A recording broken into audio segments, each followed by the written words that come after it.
Good evening, everybody.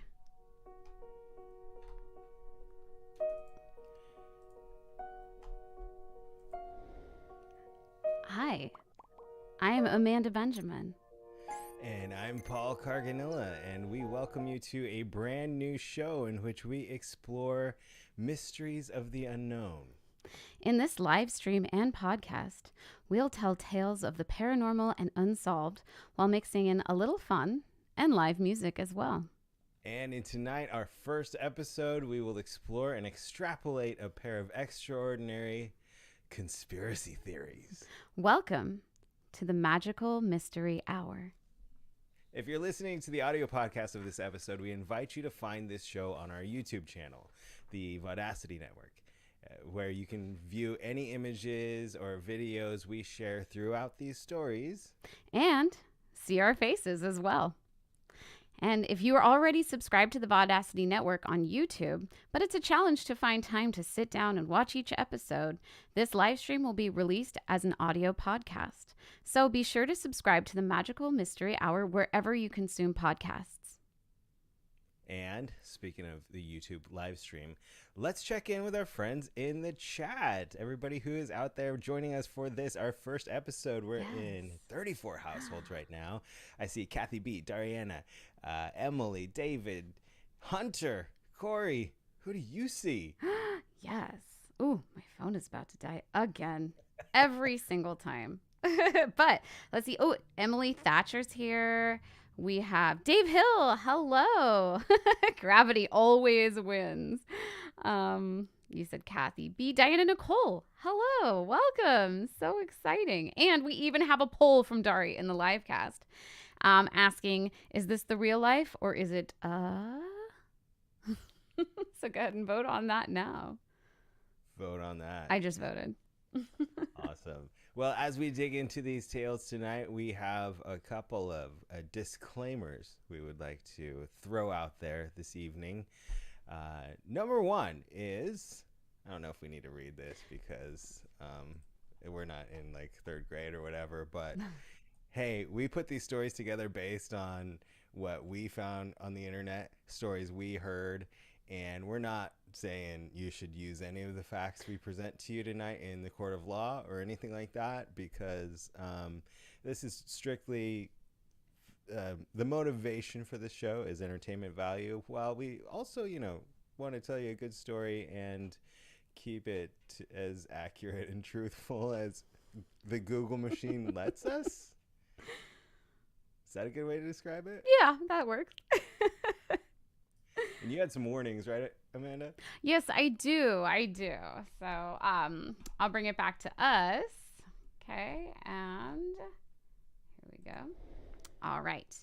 So, just a couple of disclaimers on mine. There is just a bit of content warning. I will not be showing any graphic images, but there will be some description of injuries and deaths. So if you are sensitive to any of that, just be aware. I'm going to mention before I start that I'm going to begin talking about the injuries in the group. So be mindful if you need that content warning. Or you got children in the room or whatever. Yes. I also want to add a third surprise disclaimer. And that is, in this internet age, it's so easy to hear something you think is just wild and pull out your phone and start using that Google machine. But we ask tonight and every episode, really, that you just enjoy the show, the stories that you are told while we are telling them, because Amanda and I put a lot of work into these. Oh, yeah. And, of course, tomorrow or right as soon as the show's over, dive down those rabbit holes in the internets and the Googles and do your own searches. But for the sake of the show this evening and the presentation of these stories that as we have prepared them, please allow your mind to refrain and float away from the Googles for just the next hour or so. All right. We got a couple of stories tonight. Amanda's got one. I've got one. And as this is the Vaudacity Variety Network, we're also going to mix in some live music. But first, let's check in with Amanda and see just what is your conspiracy story about? Oh, I'm so excited. This is actually one of my very favorites. Yeah, I love this story. I've seen a bunch of videos on it. It's very yeah, it's a wild ride. There's been a few movies. There's been lots of documentaries. I said lots and lots of information out there. So if you're gonna go research this later, whew, have fun. But the very, very basic, and you can let me know in the chat if you know what I'm talking about. The very basics of this story is that there is a group of mostly student hikers in Russia in the Ural Mountains.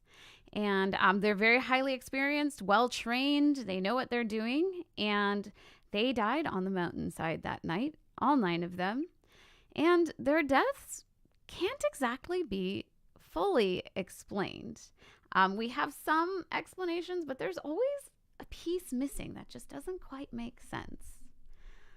So wait, you're saying they got lost? Ooh.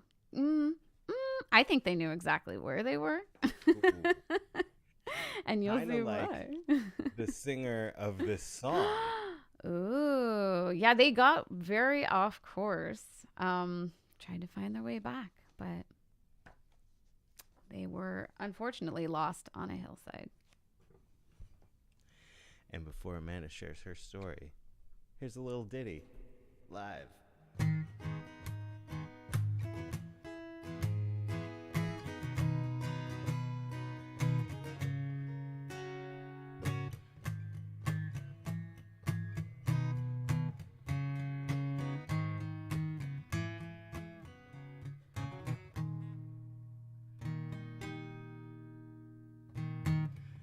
Feel my way through the darkness, guided by a beating heart. I can't tell where the journey will end, but I know where to start. They tell me I'm too young to understand. They say I'm caught up in a dream. Well, life will pass me by if I don't open up my eyes, and that's fine by me. So wake me up when it's all over, when I'm wiser and I'm older. All this time I was finding myself, and I didn't know I was lost. So wake me up when it's all over, when I'm wiser and I'm older. All this time I was losing myself, and I didn't know I was lost. I tried carrying the weight of the world, but I only have 2 hands. Hope I get the chance to travel the world, but I don't got any plans. I wish that I could stay forever this young. I'm not afraid to close my eyes. But life's a game made for everyone, and love is the prize. So wake me up when it's all over, when I'm wiser and I'm older. All this time I was finding myself, I didn't know I was lost. So wake me up when it's all over, when I'm wiser and I'm older. All this time I was losing myself, I didn't know I was lost. I didn't know I was lost. I didn't know I was lost. I didn't know I was lost.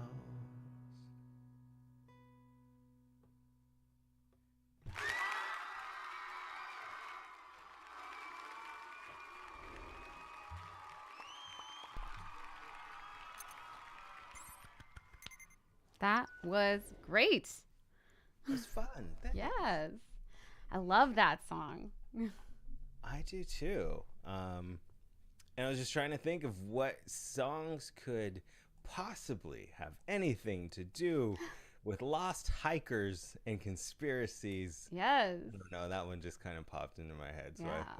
I hoped it would fly. It does. It does. Actually, I was thinking about it because I was like, they knew that they, were not quite where they were supposed to be, but they were lost, but they didn't know how lost they would end up being. You're creating so many questions in my mind. I know. That's why it's one of my favorites. And remind me again, what is this story or conspiracy called? Ooh, okay. This is called, as I didn't see it in the chat, this is called the Dyatlov Pass incident. Hang on, I gotta get this ready. One of my favorite sound effects. I It gets might me need to hit every that, time. a million times tonight. Yes. And just so you all know, this is gonna, you gotta strap in for this one. Like I said, it's a bit long, but it's fascinating. So I'm excited Take us to share away, it with you. Amanda Benjamin. All right, here we go. Okay. Tonight, I am going to take you to the snowy, windswept slopes of the Ural Mountains, to a cold and terrifying night in 1959, when Kholat Syakhl, or Dead Mountain, more than lived up to its name.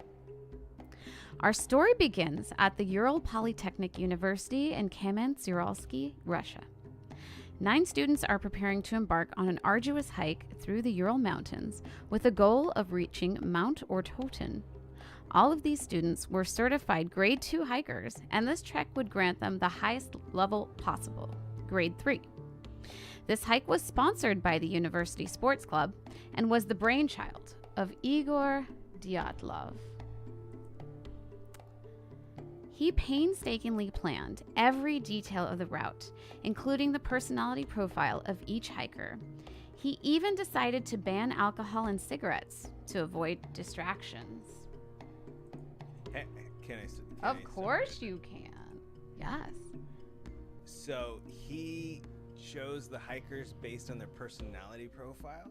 Well, he had basically their personality profiles noted, and they would so that way kind of how they're going to react in all these different situations that could come up. So he planned everything. He's like, these people are going to work really well together. They're going to be helpful to each other. There's not somebody who's going to explode. I just have to ask because it's a college thing. Yeah. Was this any part of any sort of psychology experiment? Not that we know of, although that's an interesting thought. I've never heard this theory, but perhaps there was something more to that. Yeah, I like Hunter and Nicole are like, ban drugs, ban alcohol. Well, there go our theory.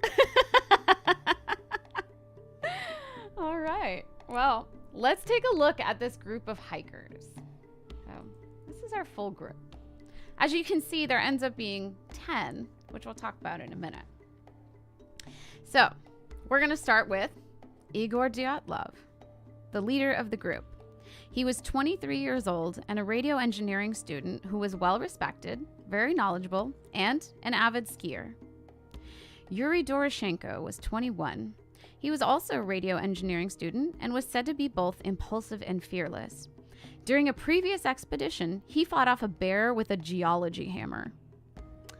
Yuri Krivonashenko, 23, was a construction and hydraulics graduate. He was considered the joker of the group and was good friends with Dyatlov. He often accompanied him on his various expeditions. Zinaida Kolmogorova, 22, was a radio engineering student who had, on a previous hike, survived being bitten by a viper. What? Yep. I'm telling you, these people were incredible. Rustem Slobodin, 23, was a mechanical engineering student and a musician. He would play mandolin and even started teaching Zinaida how to play. He was quieter than the others and enjoyed long-distance running. Ludmila Dubinina, 20, was the youngest of the group. but she could hold her own. An engineering student and economics student, Lyudmila had been shot in the leg on a hike 2 years earlier and managed to walk back to camp in a show of sheer fortitude. She also loved photography and was known for taking many pictures on her expeditions. You guys, let me show you Paul's face right now. Hang on. She was just shot. She was shot in the leg, and she was like, "Well, gotta get back to camp." So we have someone that fought a bear off with a geology hammer. Someone who was attacked by a viper. Yep. Not just attacked, but bit. Right. And someone who just randomly got shot in the leg on a hike. Yep. And I'm she was only like 18 when that happened. She's amazing. I hope she has a teardrop tattoo. All right, let's go back to their pictures. So we just talked about Lyudmila Dubanina. So we're on to Alexander Kolevatov, 24. He was a physics major and especially interested in nuclear physics. Nikolai Brignol, 23, was a civil engineering student. He was very popular and was very involved in the sports club at the Ural Polytechnic University, who you might note is a sponsor of the hike. Yuri Yudin, 21, was an economics major with a keen interest in geology. The last person is Semyon Zolotaryov. He was the oldest of the group at the age of 38. A World War II veteran and a ski instructor, Zolotaryov was set to travel with another party, but switched to Dyatlov's group. He was switched by the Institute for unknown reasons. This hike was necessary for his certification in ski instruction and mountain hiking. Adding Zolotaryov to the group so late is risky because you just can't predict how a stranger will react in stressful situations. However, with Dyatlov's experience and his dedication to the project, he must have had a good reason to accept him into the group. Interesting, right? Okay, so that has like so many similarities to my story later. Someone just getting switched out the last Ooh. minute. And then madness happened. Ooh, it's bad luck. What was that guy's name again? The guy that looked like... He was Semyon Zolotaryov. Semyon. Yeah. And I just love the name of the lady that got shot. What was... Oh, that's Lyudmila Dubanina. Yeah, it is. She's a great name. All right. So let me show you a little bit about their trip, first of all. So this is the first leg of their journey. On January 23rd, 1959, the now group of 10 sets off from Sverdlovsk, which is now Yekaterinburg, by train to Ivdel, about 200 miles. Then they travel to Vizhai by bus on the 25th. According to journals kept by the group, they spent most of their time singing on the train. But this caused a problem for Yuri Yudin. What could have happened? Yuri Krivanashenko. There's a couple Yuris. Yuri Krivanashenko continued singing in this train station and was subsequently arrested for disturbing the peace. This could have derailed the entire hike, but the problem was resolved quickly and he was let go. According to later journal entries, the police kept a close eye on the group after that. Interesting. You better keep a close eye on those singers. I know. Who gets arrested for singing at a train station? Okay. Well, on January 27th, the physical part of their journey truly begins, and they set out on a 7-mile hike. This is as far as Yuri Yudin would be able to travel. Now, he suffered from rheumatism, sciatica, and a congenital heart defect, and he was just in too much pain to continue. So before leaving, Dyatlov tells Yudin that he would send a telegram on their safe return and to expect them on February 12th. With this, Yuri bids his friends farewell, not realizing that he would never see them again. So, when the group reached what is now called the Dyatlov Pass, severe winds and cold caused them to veer off course, and they found themselves on top of Mount Kholat Syakhl, or Dead Mountain. So, if I didn't mention it before, Kholat Syakhl is Mansi language, which is the native tribe. So they call it Dead Mountain. They gave it this name because it basically has an utter lack of life. There's no animals, nothing lives there, just trees, basically. Just dead plant people. life. Apparently. So when poor visibility and cold become too much for them to handle, the group decided to set up their tent and rest until sunrise. Unfortunately, none of them would live to see it. Their first fatal mistake was the decision to camp on the side of the mountain rather than in the protected forest, which was just 0.9 miles down the hill. That's less than a mile. Yep, less than 1 mile and downhill. I know. So there are a lot of questions regarding this decision, but Dyatlov and Zolotaryov were very experienced hikers, and in these extreme conditions, they would have been the ones to make the final decision about the tent placement and safety risk. So this, unfortunately, is the last piece of solid information we have from the mountain. We have journals that tell us where they were and what they were doing, how they were feeling, but after that, there are no more entries. So, back at home. Oh, yeah? Did you? Why? Well, because that would be the last time that they had an opportunity to write. Why? You'll see. Oh, sorry. So the last saw. Oh, wait, we already did that. Back at home, Yuri Yudin and family members anxiously await the telegram announcing the group's return. When February the 12th passes, everyone remains calm, as they knew to expect delays on such a difficult trek.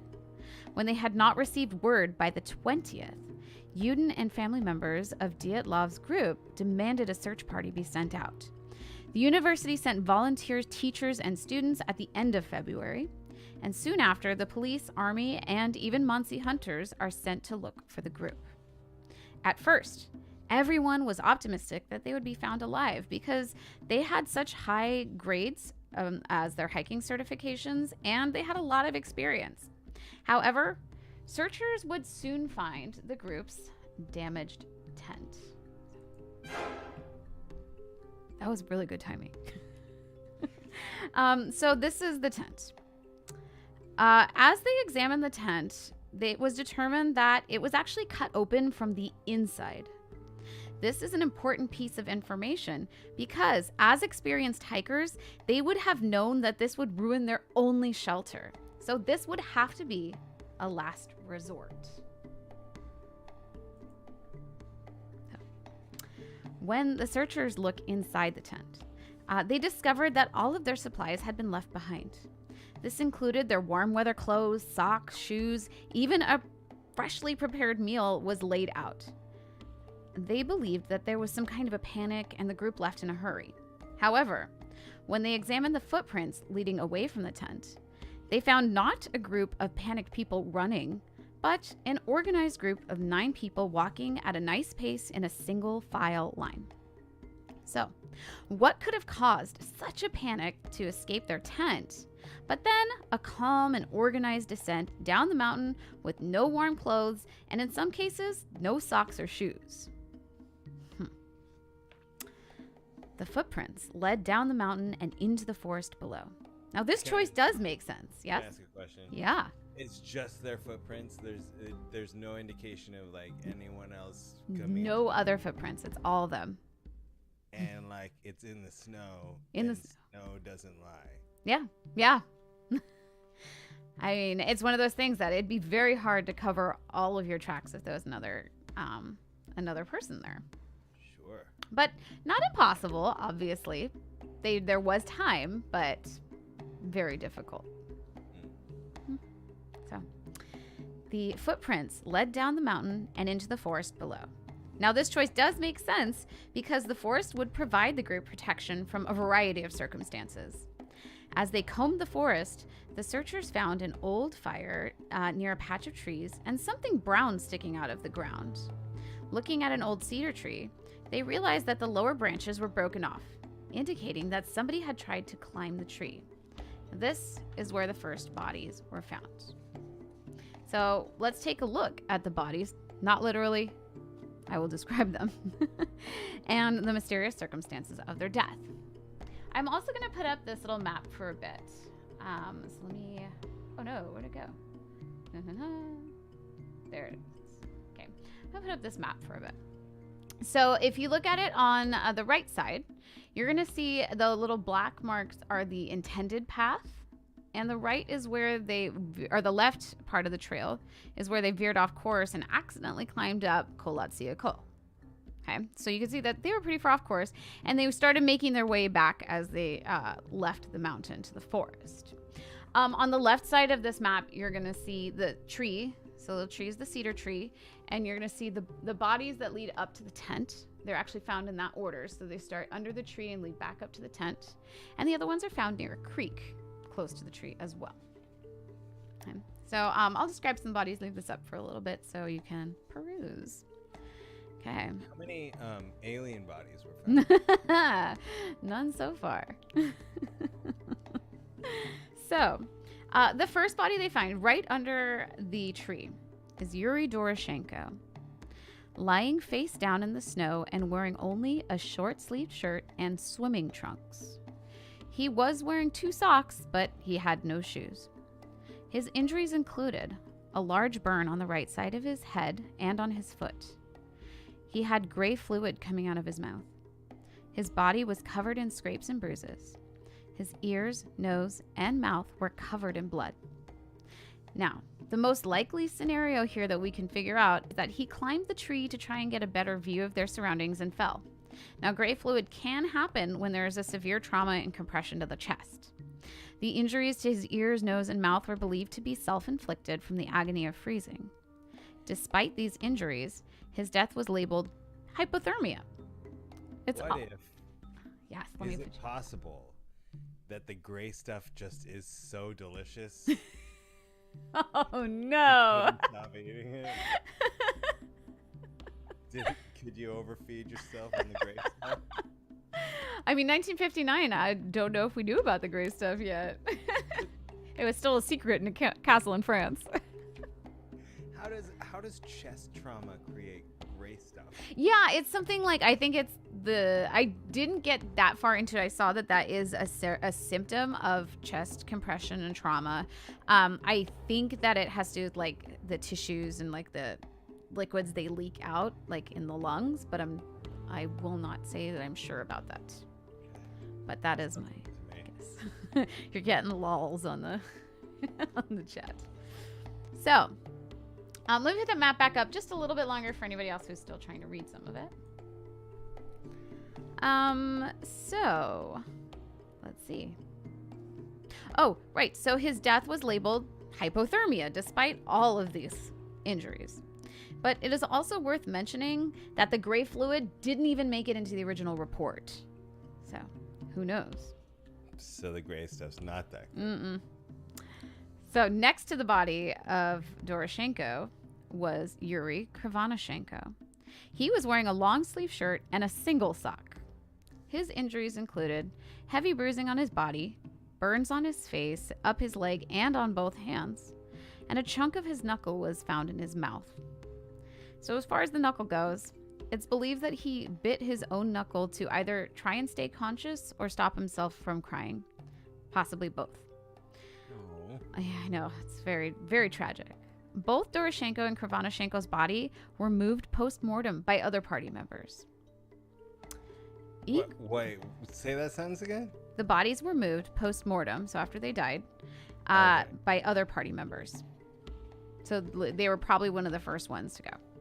I was still thinking about him biting his knuckle and thinking like his knuckle was removed. Sorry, No. Go ahead. Yeah. So, the next body to be found was Igor Dyatlov, the fearless leader. He was found face up with both fists clenched. It also appeared that his body had been manipulated post-mortem.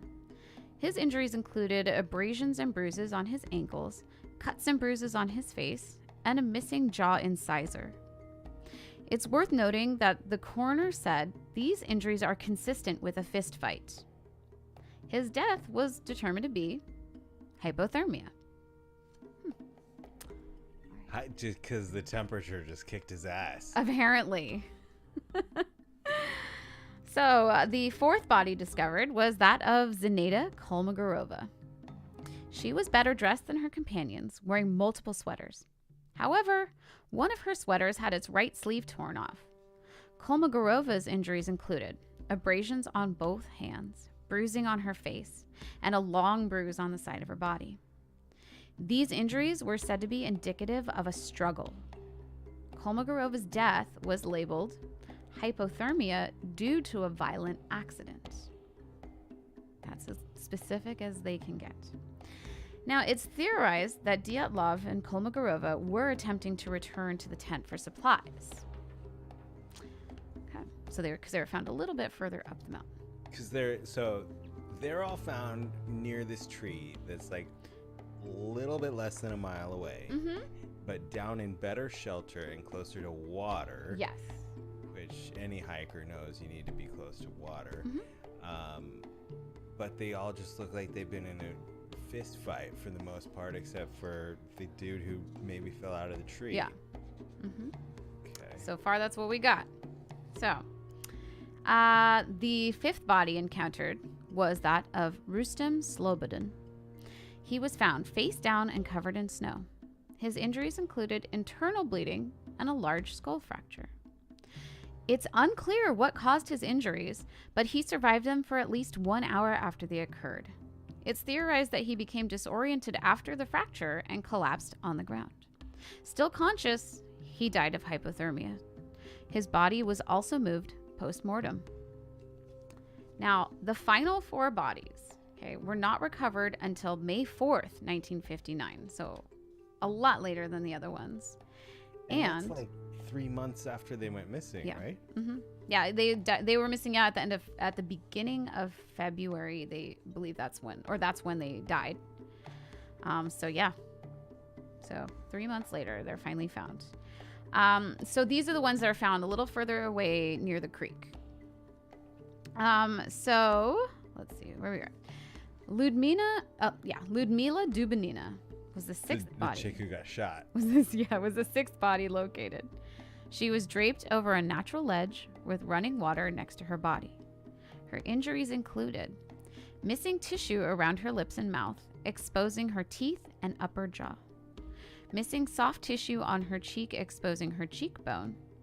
10 broken ribs. Massive hemorrhaging in her heart. She was missing both eyes. Her tongue was missing and was never recovered. During her autopsy, blood was found in her stomach, indicating that this happened while she was still alive. Her cause of death was labeled hemorrhaging in the right atrium of the heart. It's just one of the few that wasn't labeled hypothermia. The 7th body to be recovered was that of Semyon Zolotaryov. Okay, so this is the older World War II veteran. Can I just ask you, like, in these reports, do they say, like, it's believed animals ate her eyes and her tongue? Or is it just... So that is something that is part of a theory. Yes, well, not part of one of my theories, but that is part of an explanation for that. The reason, and I do mention this a little later, so if I repeat myself, that's why. But the reason for that I am not positive about that is you do have to remember that this is called Dead Mountain, because there's really no animal life on the mountain. It's possible. Say that. Possible. Only dead people. But it's, so let's see. So Semyon Zolotaryov, he was more prepared for the cold weather, as he was wearing 3 pairs of pants, a long jacket over his sweater, a scarf, and boots. His injuries included 5 broken ribs, flailed chest, which, if you're not sure what that is, that means that there are 2 or more contiguous rib fractures, 2 or more breaks per rib. Yikes. That's a lot of rib breaks. It's a lot of flailing. Yeah. He was missing tissue along the right eyebrow, which was exposing his skull. A deep bloody gash on the back of his head, and he was also missing both eyes. His cause of death? Hypothermia. Of course it was. Both Zolotaryov and Dubinina suffered chest injuries while they were still alive. They were too severe to be caused by a human. Instead, they would have had to have been caused by a large force like that of a car crash. There's also no evidence of injury to their soft tissue. It's very confusing. So what gives you all these injuries on the inside but leaves no marks on the outside? Now, this could be caused by some kind of like high-level pressure, but we're not sure. And as I said, some blame scavengers for the missing eyes, but like I said, I'm just skeptical because this is Dead Mountain. Okay. They were there for a while, so yes, it is possible, but still, suspect. I'm probably getting ahead of myself, okay. But do we know how long they survived before they Mostly, for most of them, it was just a couple hours. I mean, from like when they went missing off the trail to when they died. Yeah, definitely within hours. Because yeah, they don't have like, yeah, they said basically they didn't make it to the sunrise. I know, it's crazy. The eighth body was Alexander Kolevatov. He was found with Dubinina and Zolotaryov. He was dressed warmer than most, but it was still not enough to protect him from the elements. Rips and tears were found on his jacket. There were also burn marks on his jacket and socks. These burn marks might indicate that he took Krivonoshenko's clothing, because if you recall, Krivonoshenko had some burn marks on his hands and legs and feet. Kolevatov's injuries included a broken nose, a deformed neck indicating that it had been snapped. He was missing both eyebrows, exposing his skull, and he had a gash on his right ear, behind his right ear. Now, his autopsy was left very vague, as it is said that the others who were found in May. His cause of death was labeled, you guessed it, hypothermia. Okay, so that's not so wild to me because actually in my story that I'm presenting a little bit later on, the cause of death in a lot of people's instances was hypothermia, even though that wasn't the actual cause of death. Right. Yeah. So, like, the fact that they're on being Dead labeled. Mountain, yeah, right. Yeah, like, yeah. I still want to know what caused all these other injuries. It's Yes. very odd. Now, the last body that was recovered was Nikolai Brignol. Like Zolotaryov, he seemed more prepared for the elements, and many believe that he left the tent before the incident, and that's the both of them left the tent before the incident, and that's why they were dressed more warmly. Investigations indicated that two people did leave the tent to relieve themselves, which would fit with this narrative. Brignol's injuries included bruising on his lips and the left side of his face, internal bleeding on his lower right forearm, and a shattered skull with fractures and cracks all over the left side. And again, Brignol's fractures were caused by an extreme force, but there was also no sign of soft tissue damage, so no bruising or anything like that. The magnitude of this force was not possible for a human to cause. Brignol's injuries likely rendered him unconscious, and he died within 3 hours. His death was labeled a powerful force that could not be caused by a human. Okay, so let me just run it back just a second. Yep. Because you said that it appeared that two people left the tent to leave themselves. Yeah, just before the incident. Whatever made them leave the tent, they went out. And in order to leave the tent, they cut their No. This is before anything happened. So two people, they were like all in the tent, doing their thing. And two people were like, hey, I gotta go. So they get dressed warmly. They leave the tent. So that's why they're dressed. Okay. So that's why the two of them have much better clothing than the rest of them. Got it. Okay. I have a couple notes on these final four bodies just so you keep it in your mind. It's believed that these last four took some of the clothes from the deceased party members in an attempt to survive the elements. Their clothes were found to have radiation on them. And radiation was also detected throughout the area. Monkey wrench. One possible explanation for their death is that they were building a den. Okay, and they had dug into a weak point in the snow. And I'll talk about the den a little bit later, but they were trying to build a shelter. It is possible that they dug into a weak point of the snow and it collapsed and they fell through. Could be that some pieces of the den fell on them as this happens. And this does kind of make sense, but it still doesn't explain everything. So, Yeah. With all of this information now, I'm going to take you through several of the theories regarding the deaths near the Dyatlov Pass. Some of them make sense. Some of them are out of this world. So, let's see. My theory is aliens, and I think everybody in the chat is like aliens. Aliens. So, all right, here we go. My mom says a Yeti. Oh, okay. I like these predictions. All right. Yes. Oh, I like this too. Dave Hill says broken bones without soft tissue damage, a large concussive force. Yes. Right? Like sound? Like sound. Very possible. Yeah. So, the very first theory to pop up was that they were killed by the Mansi people.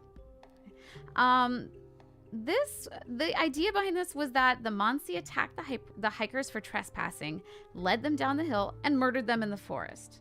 This was almost immediately debunked, but I think it's still an important theory to discuss. Okay, the off-course hikers ended up on sacred Mansi land. So here's a picture. You can even see. So those are some Mansi markings and one of the hikers, checking out some of the symbols. And they had several pictures like this, and they wrote about it in their journals too, that they were on Mansi land. And they also came across a Mansi chum, which is this. Okay. A chum is a tent-like symbolic structure created at the time of a sacrifice. But there are several problems with this theory. So let's talk about the chum first. The chum has large moose antlers on it, indicating that it was probably a moose sacrifice. They've actually never been known to perform any kind of human sacrifice. So, probably not anything to do with that. The second problem is, how could they cover every one of their footprints in the snow? Yeah. Okay, so yeah, if they had led them down the hill, we probably would have seen some of their footprints. This theory doesn't explain the injuries that were too powerful for humans to inflict. And there were just some people who harbored strong racism against the Mansi people at the time. So a lot of people were blaming them kind of like as a cop-out. Like, oh, I bet it was the Mansi. It was just kind of one of those, things at the time. It was a really easy answer. But again, it was debunked almost immediately. They were totally harmless, as we saw in Blair Witch Project, putting their chums all over the forest. And it really wasn't anything. It was just making a movie. But yeah, and also they helped. They were helping to find the hikers. They were on the search parties. They were, So it was just a bad theory. Yeah. Now, theory number 2. An interesting theory, but still not without its problems. This theory is an avalanche. A sudden avalanche would explain why the group cut open their tent and they left so quickly without grabbing any supplies. As they were near the base of the mountain, they would have been in a direct path of an avalanche. If the group thought they heard an avalanche, their experience would have told them exactly what to do: evacuate and head to safer ground, i.e. the forest below. But there are still several problems with the avalanche theory. 1, this area is not known for avalanches. In subsequent hikes under very similar conditions, no avalanche has ever occurred, nor had there been any previously recorded. An avalanche wouldn't explain the injuries of several of the hikers. Some of them perhaps, but many of them not. If an avalanche had caused rocks or trees to collide with the tent, the injured parties would have soft tissue damage as well as all their internal breaks. However, we only see those fractures and breaks. We don't see bruising on those major injuries. So that's probably not what caused those injuries. Investigators at the time stated that there was no evidence of an avalanche. If there had been a fast-moving avalanche, why would the hikers have walked slowly and single file down the hill? Now, it makes sense that they were trying to stay together in the dark, but I think that pace is way too slow to be fleeing from a catastrophic event. Doesn't make sense to me. Now, it's possible that the group heard falling snow. They believed there was an avalanche coming and then realized their mistake. Having cut their tent, they would have evacuated to the forest and started a fire. But why, upon realizing their mistake, would they not have grabbed their supplies and equipment before actually abandoning their tent? Now, a related theory to this is a slab avalanche. Let me show you this picture. Okay. a slab avalanche. The idea here is that the group actually dug into the mountain at a 90-degree angle to make a windbreak. Okay. This could have upset the balance in the layers of snow and actually caused a bit of a slab to shift on top of the tent. Okay. However, Dyatlov and Zolotaryov were very experienced at examining their surroundings in the snow and setting up shelters. It just seems unlikely to me that they would have made such a mistake. And this theory still doesn't explain the major injuries sustained by several of the hikers. So it's good. I just still feel like there's pieces missing if you go with that. Yeah, there's so many like elements that it's like, but it, like you said at the beginning, it's like not. You can't make the puzzle complete. Right. So, theory number 3. Your mom's gonna be excited. Yeti. Yes. Yes. So I'm gonna go through this one a little quickly because there's not really that much evidence around it, but it's everywhere. So we should definitely look at it. Okay. So here is what happened. This is a picture from the group's camera. Okay. What? All right, so this is from the group, one of the group members' cameras, and it shows an oddly proportioned and potentially gigantic being. This photo has been examined by experts, and it's not doctored. It is 100% authentic. That just looks like Uncle Rick. Right? It's difficult to tell because, like, the arms look really long and the legs look very short, a huge torso. It's really hard to tell if that's a small tree or a large tree. It's just difficult. So the problems with this, like I said, while it looks odd, firstly, we have to remember that this is a camera from the 1950s. Right. And it was developed on film. So it's not very clear. Okay. 2, there isn't a lot to give us an idea of scale. Like I said, are those small trees or is that a big guy? I don't know. Also, is this really a Yeti or is it just a guy in heavy snow gear? You're right. That's what I see. Yeah, you can't tell for sure, but that's what I think. So, all right. That's the whole Yeti theory. There's also talk of radioactive Yeti. But also I'm talking about, why are there no Yeti footprints? If the Yeti was there, it's enormous. It would leave huge footprints, right? Deep tracks. Deep cuts. Yeah. So with all of this, I'm unfortunately going to have to call that theory dunzo. I just can't get behind it. I'm with you on that. Sorry, Mom. I know. It would be awesome. But theory number 4, you're all going to be so excited. Aliens. In my opinion, this theory is more likely than a Yeti, but still. Okay. Now, it's not that I'm saying that aliens can't exist. In fact, it's highly likely that there are some kind of forms of life in this gigantic universe. But my problem is there are a lot of leaps and assumptions being made here. Okay. One of the main drivers behind this theory is that there were multiple reports of bright orange lights in the sky on the night of the incident. They were witnessed by a geology group that was in the area, as well as the Mansi people. There was also this photo. It was developed from Zolotaryov's camera. Okay. Now, it seems to be that he was taking pictures of the sky and there are possibly bright orbs. Okay. Now, there's a couple things with that, but let's keep it. Some speculate that the Nicole says in the chat, I just got to interrupt. Nicole says, that's a great photo. Oh my God. Yes. Oh my God. So good. Okay. Oh my gosh. So, some people also speculate that the radiation in the area could be attributed to a spaceship. Now, my question here is, how the heck do you know that an alien spaceship gives off radiation, right? If it's alien tech, we would literally know nothing about it. So, I don't see how that can explain our radiation for sure.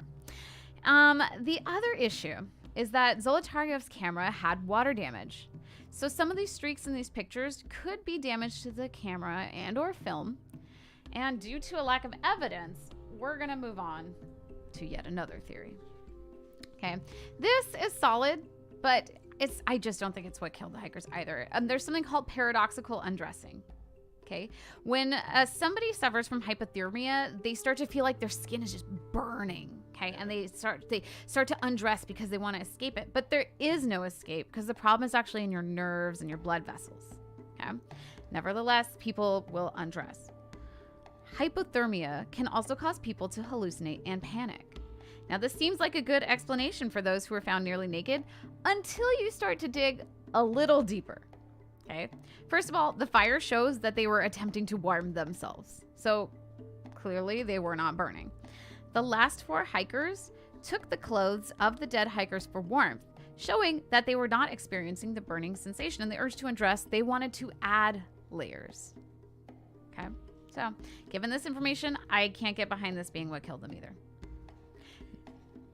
Okay. But I know hypothermia does crazy stuff to your brain. It does.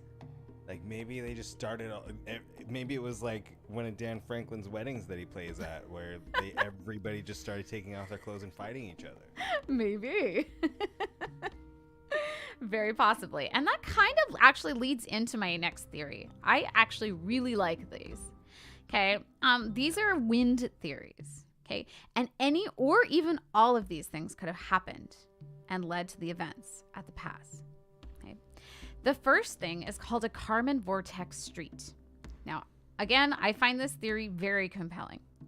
In this case, a Kármán vortex street is a repeating pattern of swirling wind vortices. So let me show you a little picture. So what happens is the wind passes by an object and then kind of starts swirling afterwards. Okay. So that is what happens. Okay. And it repeats and repeats, and it causes petrifying sounds. They are known to cause panic attacks in humans as well as paranoia. So this could explain the fist fights and the wounds on Dyatlov's face, as well as the panic to get out of the tent. Perhaps once the group realized their mistake, they calmed down and they left in an orderly fashion. But there are some potential issues with this theory. Okay, this is kind of something that maybe. Would all 9 hikers have experienced the vortex in the same way? Would every brain and every body is unique and reacts differently to stimuli. So with 9 people, you can't help but wonder if one person wouldn't have thought to grab their supplies. Now, it's entirely possible there's like mob mentality, everything. So it's entirely possible that the vortex happened, they freaked out, and everybody left. But yes, it could be that somebody didn't experience it. Don't know. Sure. Okay, I call this theory 6.1, katabatic winds. Katabatic winds are also called downslope wind or gravity wind, because basically this kind of wind is caused by an air mass that goes down the slope as gravity, just like gravity pulls water downhill, it's pulling the wind downhill. So this occurs at night in highlands when they radiate heat and then are cooled. So katabatic winds could have easily destroyed the tent. They're very strong, and even could have sent snow on top of it, causing the group to have to cut themselves out. 6.2, tornado.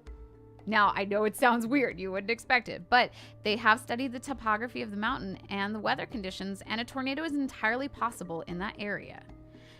The tornado could have destroyed the tent and sent the hikers to lower ground. 6.3. The tornado would look like a knife cutting through it from the inside? No, the tornado, they saw or like heard the tornado and the winds were getting, and they could have blown snow. Yeah. That scene in the movie where they all just got out of the tent before the tornado came. And for some reason, there's an explosion behind the, Yes. 6.3, I really, really like too. Infrasound.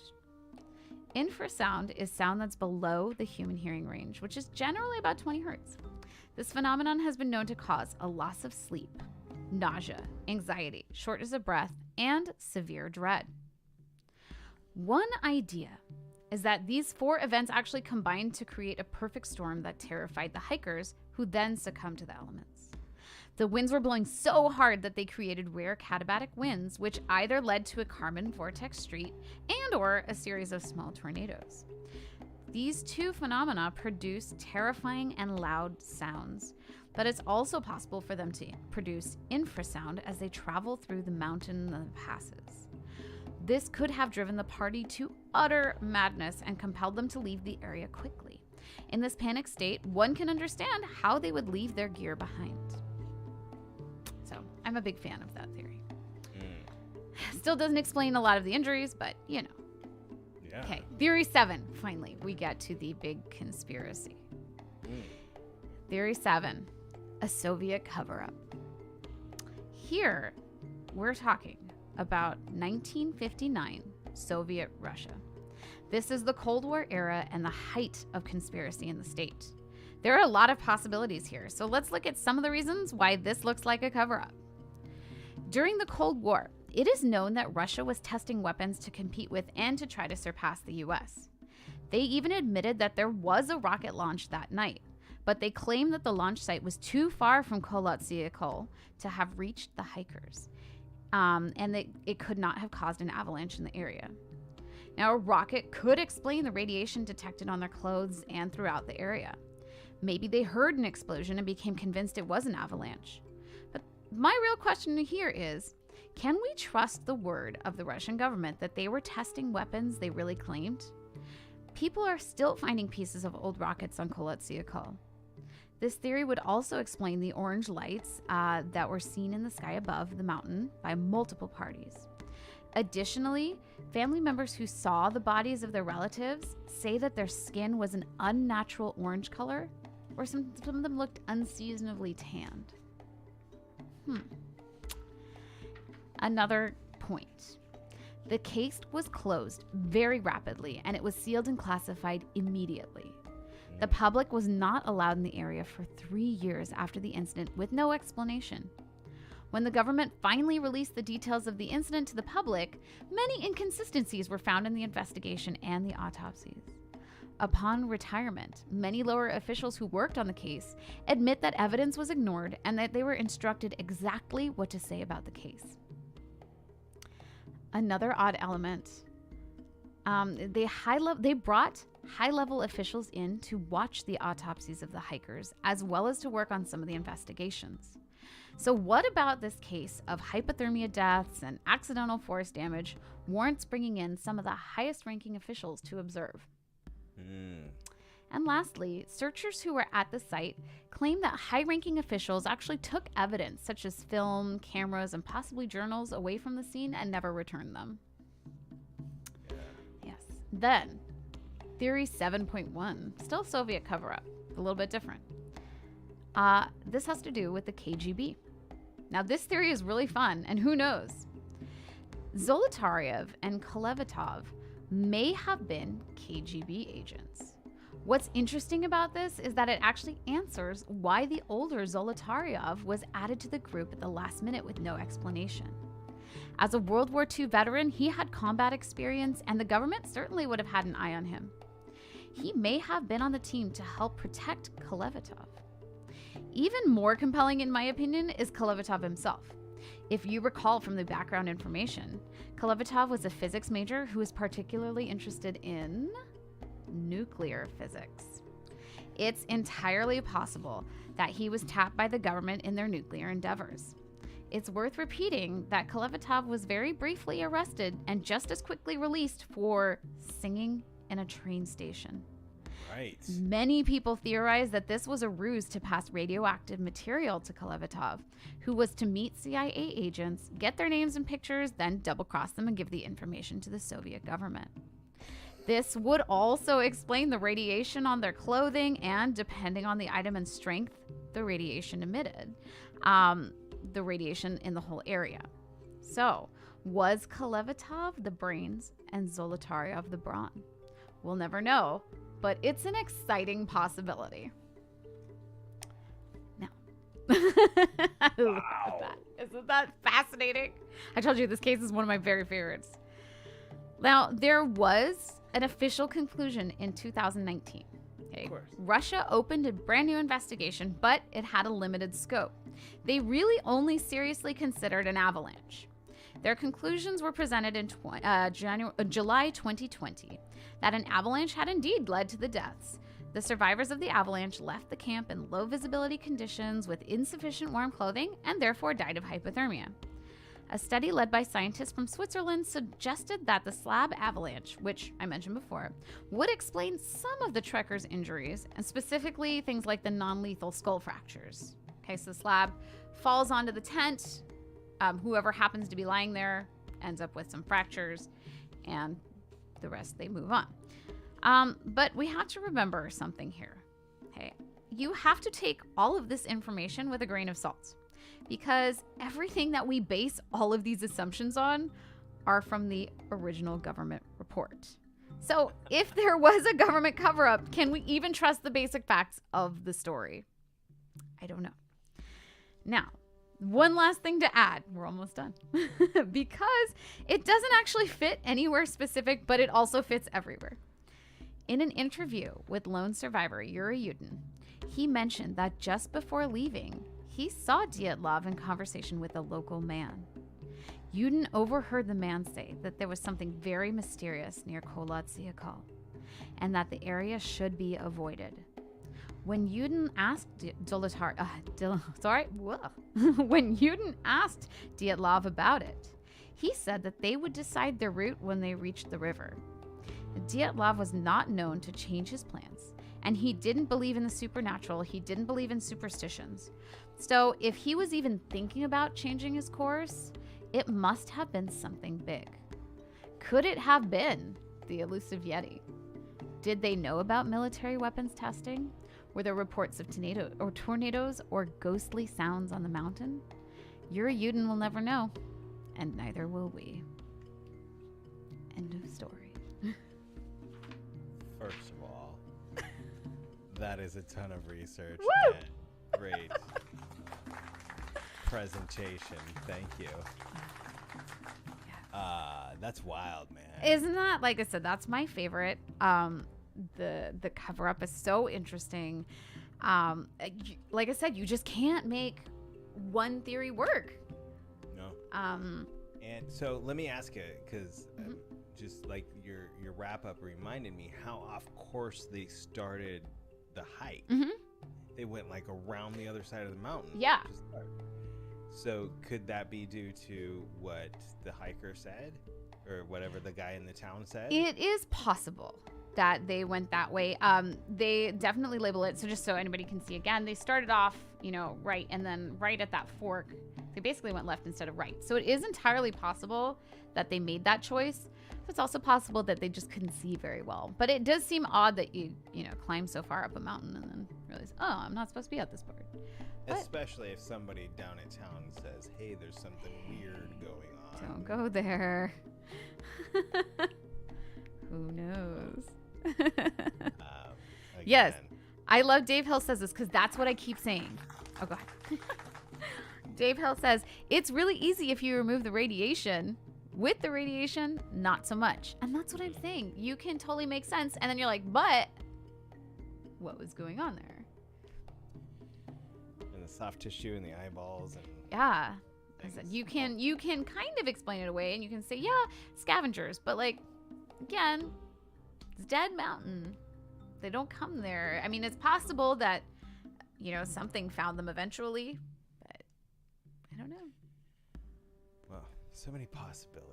I know. I said, love that. If anybody knew for sure, we wouldn't be talking about it. Exactly. On a conspiracy episode. Our first episode. Our first episode. Mystery Hour. And our first story brought to you by Amanda Benjamin. My goodness. I have our second story of the evening. But before we move on to that, producer Craig is who is behind the scenes. Give it up for producer Craig behind the scenes. Woohoo! If it's okay, he's going to be in front of the scenes and give Amanda and I a 3-minute break while he tells everybody all the exciting stuff that is coming up right here on the Vaudacity network. Amanda, how should we do this? Should I turn my camera off? I'll just turn my camera off. Okay. Here, I'm going to put you on a 1-up right now. So now you are full screen. You and Craig can do it however you'd like. Take it away, Craig. Well, thank you very much. Wow, I hope everybody's enjoying this. It's so intriguing. Welcome to the Magical Mystery Hour Episode 1, Conspiracies. First of all, just to let everyone know that if you like what we are doing, you don't have to, but if you like what we are doing, here are the tip jars for both Amanda and Paul. For those of you that are also listening, you can look on the screen, and down below what you see will be the tip jars. So we really appreciate your support. It's not necessary, but we appreciate your support. So these are our individual Venmo tip jars. Coming up on the Vaudacity Network, we've got some great shows to share with you. The first one coming up is this coming Tuesday, October 4th at 7:30 p.m., The Piano Man. David Benjamin will be with us. Classical piano and fresh puns performed live. Even if you just want to listen to some great music, this is the way to go. So join us Tuesday evening, October 4th at 7:30 p.m. Pacific, right here on the Vaudacity Network. Then, on Wednesday, Amanda on Demanda. Yes, Amanda Benjamin, who you are hearing tonight. She will sing your requests live.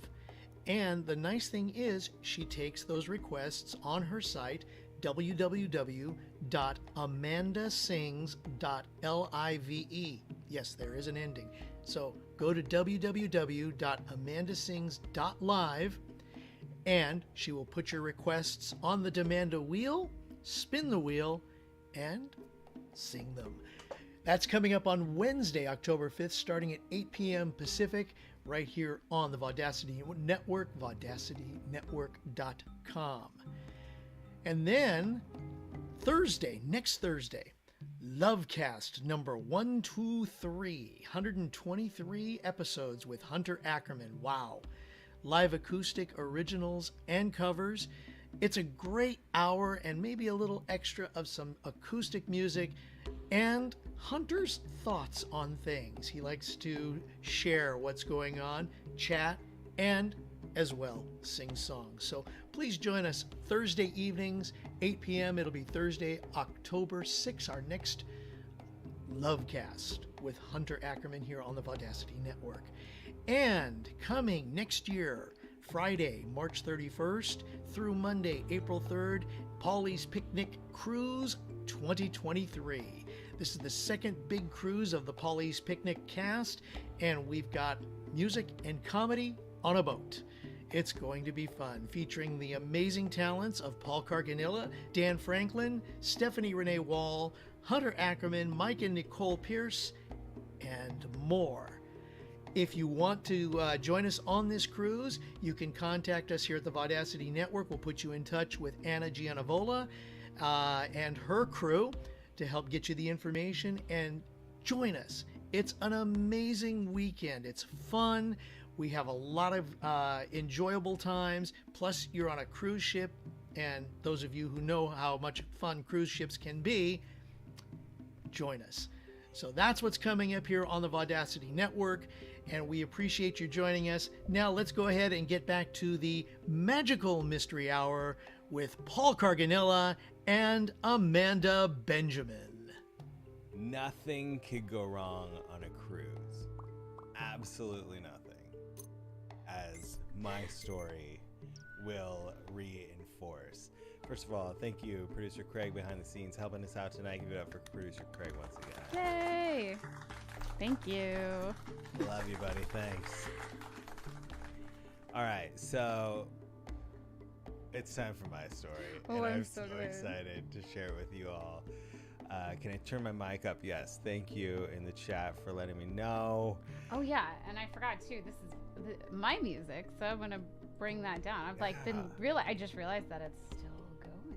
We're gonna change the guard here as I get to tell my story. And as you heard us mention in the introduction of this episode, this will be edited down into a podcast. We're gonna start a bi-weekly podcast based on these monthly episodes of Magical Mystery Hour, in which 1 week will be Amanda's story, and then the next week will be my story. But we'll let you know when that comes out. We're about probably a month away from releasing that, but know that that is coming up down the wire, the river bend.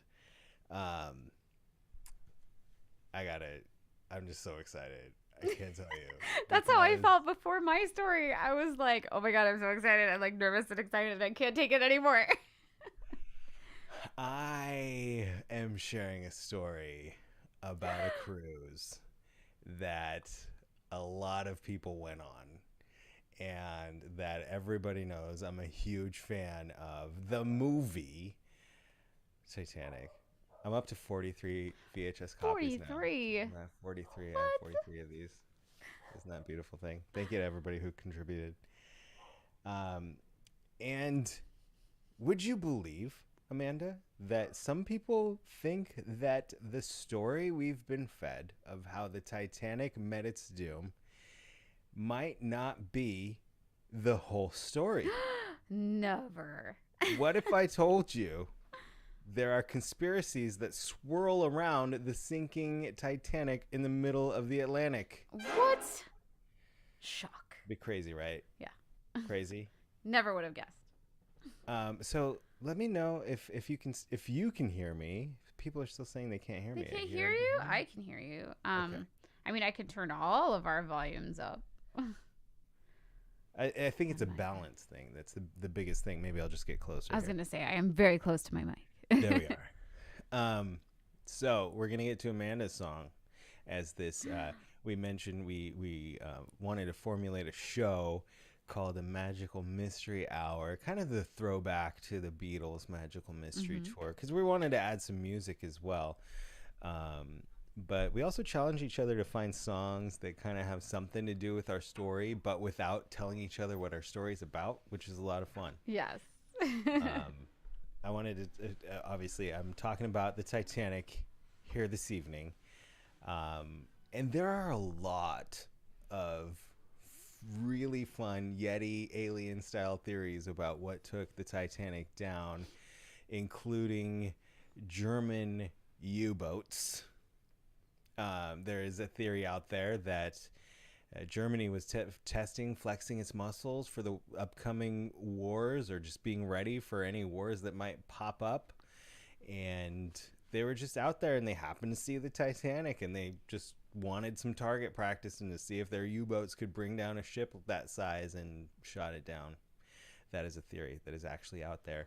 But that is not as fun as the curse of the Egyptian mummy, which is something you can Google later on. Of course, you can go down that rabbit hole if you want. There was a mummy unearthed around 1000 BC.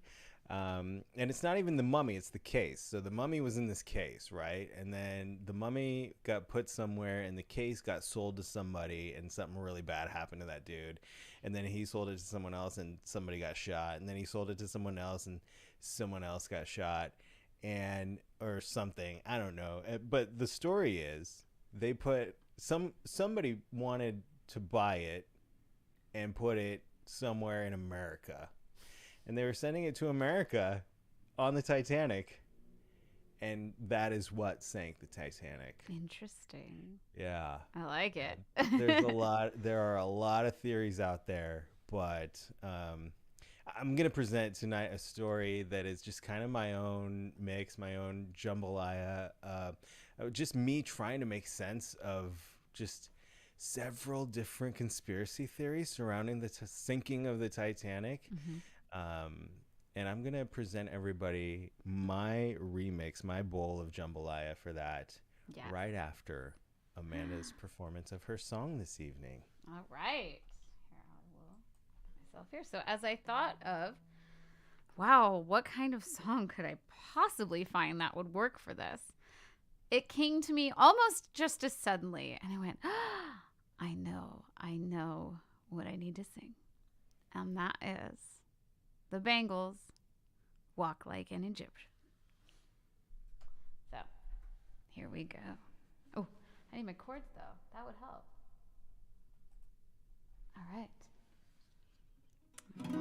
All right. Can everybody hear that? I think it's good. Let's try it. Let me move this a little bit. There we are. Okay, here we go.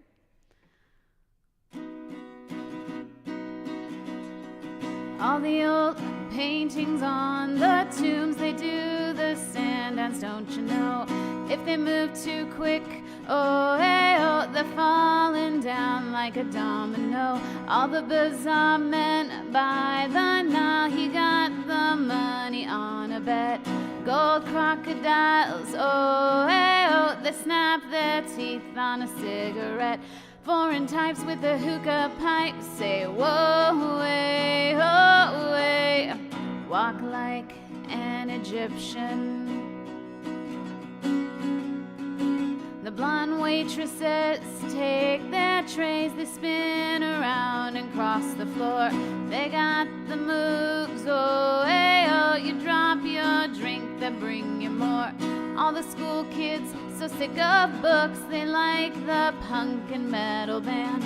When the buzzer rings, whoa, hey, oh, they're walking like an Egyptian. All the kids in the marketplace say, whoa, hey, oh, hey, walk like an Egyptian. Slide your feet up the street and bend your neck, shift your arm and then you pull it back. Life is short, you know, oh, hey, oh, so strike a pose on the Titanic. If you find all the cops, yo, hey, oh, they're hanging out at the donut shop. They sing and dance, oh, hey, oh, they spin their clock and cruise the block. All the cops at the donut shop say, whoa, way, oh, way. Walk like an Egyptian, walk like an Egyptian, walk like an Egyptian.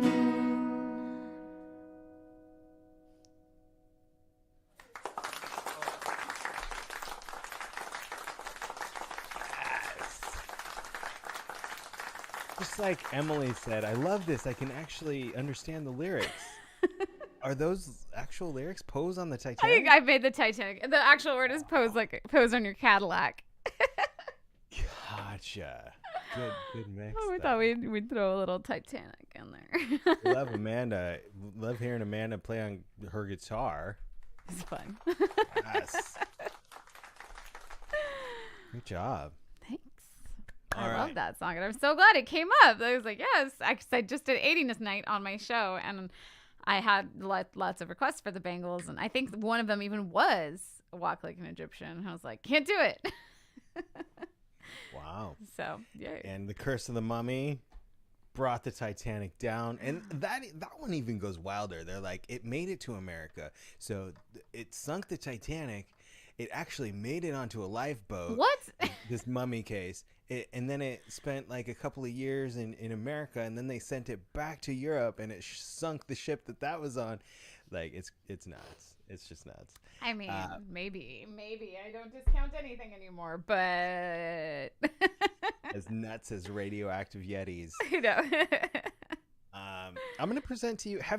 I just have to ask you, and I want to ask people in the chat because we're watching that. Have you heard any of the conspiracy theories about the sinking of the Titanic? Yes. Now, do I remember them is another question. I do remember because, like, when I was younger, I was like, oh, Titanic, like, especially after the movie. Before the movie, too, but especially after, watching the movie and being like, oh, I got to know everything about the Titanic. So I do, like, vaguely remember that is a conspiracy theory. Yeah. But I don't remember any details, so I'm excited. Kind of like yours. There are a few that kind of make sense and in conjunction with one another are really like, whoa. But I'm ready to dive in if you are. Yes, I'm excited. Okay.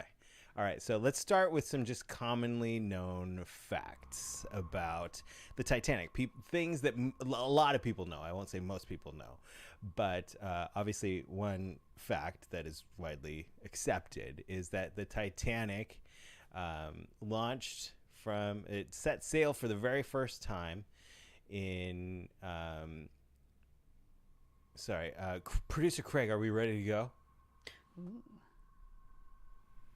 Ready to go. All right. Okay. We'll talk about the Titanic sinking first of all, I forgot to check in with him to see if he was ready. You're ready to start. So, the Titanic sank, obviously, right? Obviously. It set sail April 10th of 1912 after hitting an iceberg at 11:40 the evening before. It actually took a couple of hours to sink, 2.5 hours pretty much, and it sunk early in the morning of April 15th. Is producer Craig sharing it? Would we Not be yet. seeing it if he was sharing things? I would think so. That's how it's worked. Or when we tested it, that worked. That's how it worked. Okay. Producer Craig, how's it going? It's going good. I don't have anything. Let me go elsewhere. Hang on just a moment. Please. Uh-oh. No worries. Technical, we'll just plow through without it. We don't got that. That's fine. All right. So the second thing that a lot of people widely accept is that 3 of the wealthiest men in the world were on the Titanic the night that it sank. Right. Those were Benjamin Guggenheim, John Jacob Astor, and Isidor Straus. Right. And if you remember the movie, like there's that scene where Rose is pointing them all out to Jack, who's like a penniless artist, and yes, there's the Titanic sinking. Nobody can argue with that, right? And then so here's the big 3. The next one up is the photos of Benjamin Guggenheim, John Jacob Astor, and Isidor Straus. These are them, the 3 wealthiest men. They were all on board. And as we saw in the Titanic, they all went down with the ship.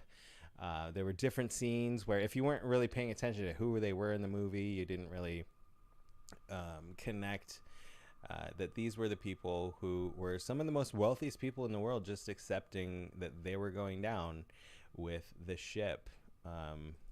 One of them was at the base of the staircase on the chair, just watching the water come up. Such a dramatic scene. He and his manservant. Right. It's crazy, right? Another thing that everybody kind of remembers is that the lookouts, the watchmen or the watch persons up in the crow's nest of the Titanic, they saw the iceberg at the last minute, and that's because they didn't have binoculars. They just weren't equipped with the tools to see far distances. So they weren't equipped with the tools they needed for their job. Correct. Okay. To save people's lives by spotting Right. icebergs super far out. Yeah. And the last thing that I think a lot of people know is that surviving passengers that spoke after the ship went down remember and talked about seeing lights of another ship just on the sea line. Like they said, like 5 to 9 miles away, we could see another ship was just sitting there, and no one was coming to our rescue. And these are all just kind of things that I wanted to set a little foundation for the story tonight, because those are things that a lot of people have heard and a lot of people accept to be true. And we're just going to reel it back a little bit and start with our conspiracy, beginning with one Mr. John Pierpont Morgan, or J.P. Morgan, as we know him today. A very, very wealthy man, very powerful, ended up creating Chase Bank, of course. But before that, he was even more powerful. The Titanic was a ship in a line of ships from the White Star Line, which a lot of people know, or as I should say, the White Star Line. It was one of the most prominent shipping lines in the whole wide world. They did cargo, they did passengers, they did a little remix of both. So some companies would just focus on cargo ships, and others would just focus on passenger ships. And the White Star Line would try and figure out how to make ships that could kind of do both. And so that's kind of what they were known for. They were owned by the International Mercantile Marine Company, Okay. which was owned by a gentleman by the name of J.P. Morgan. So he owned the company that made the ships. Okay. Yeah, he was that rich. Yeah.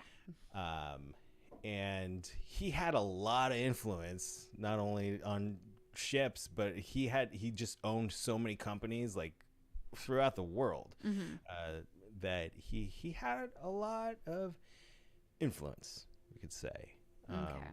Just wanted to let you all know a little bit about that, because all of those facts, everything that just we laid out there,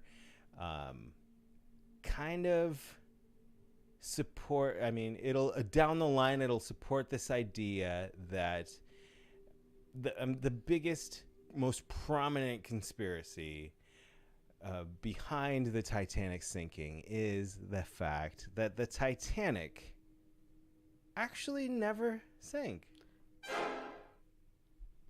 What? Yeah. Okay. So, have you heard of sister ships, Amanda? Yes.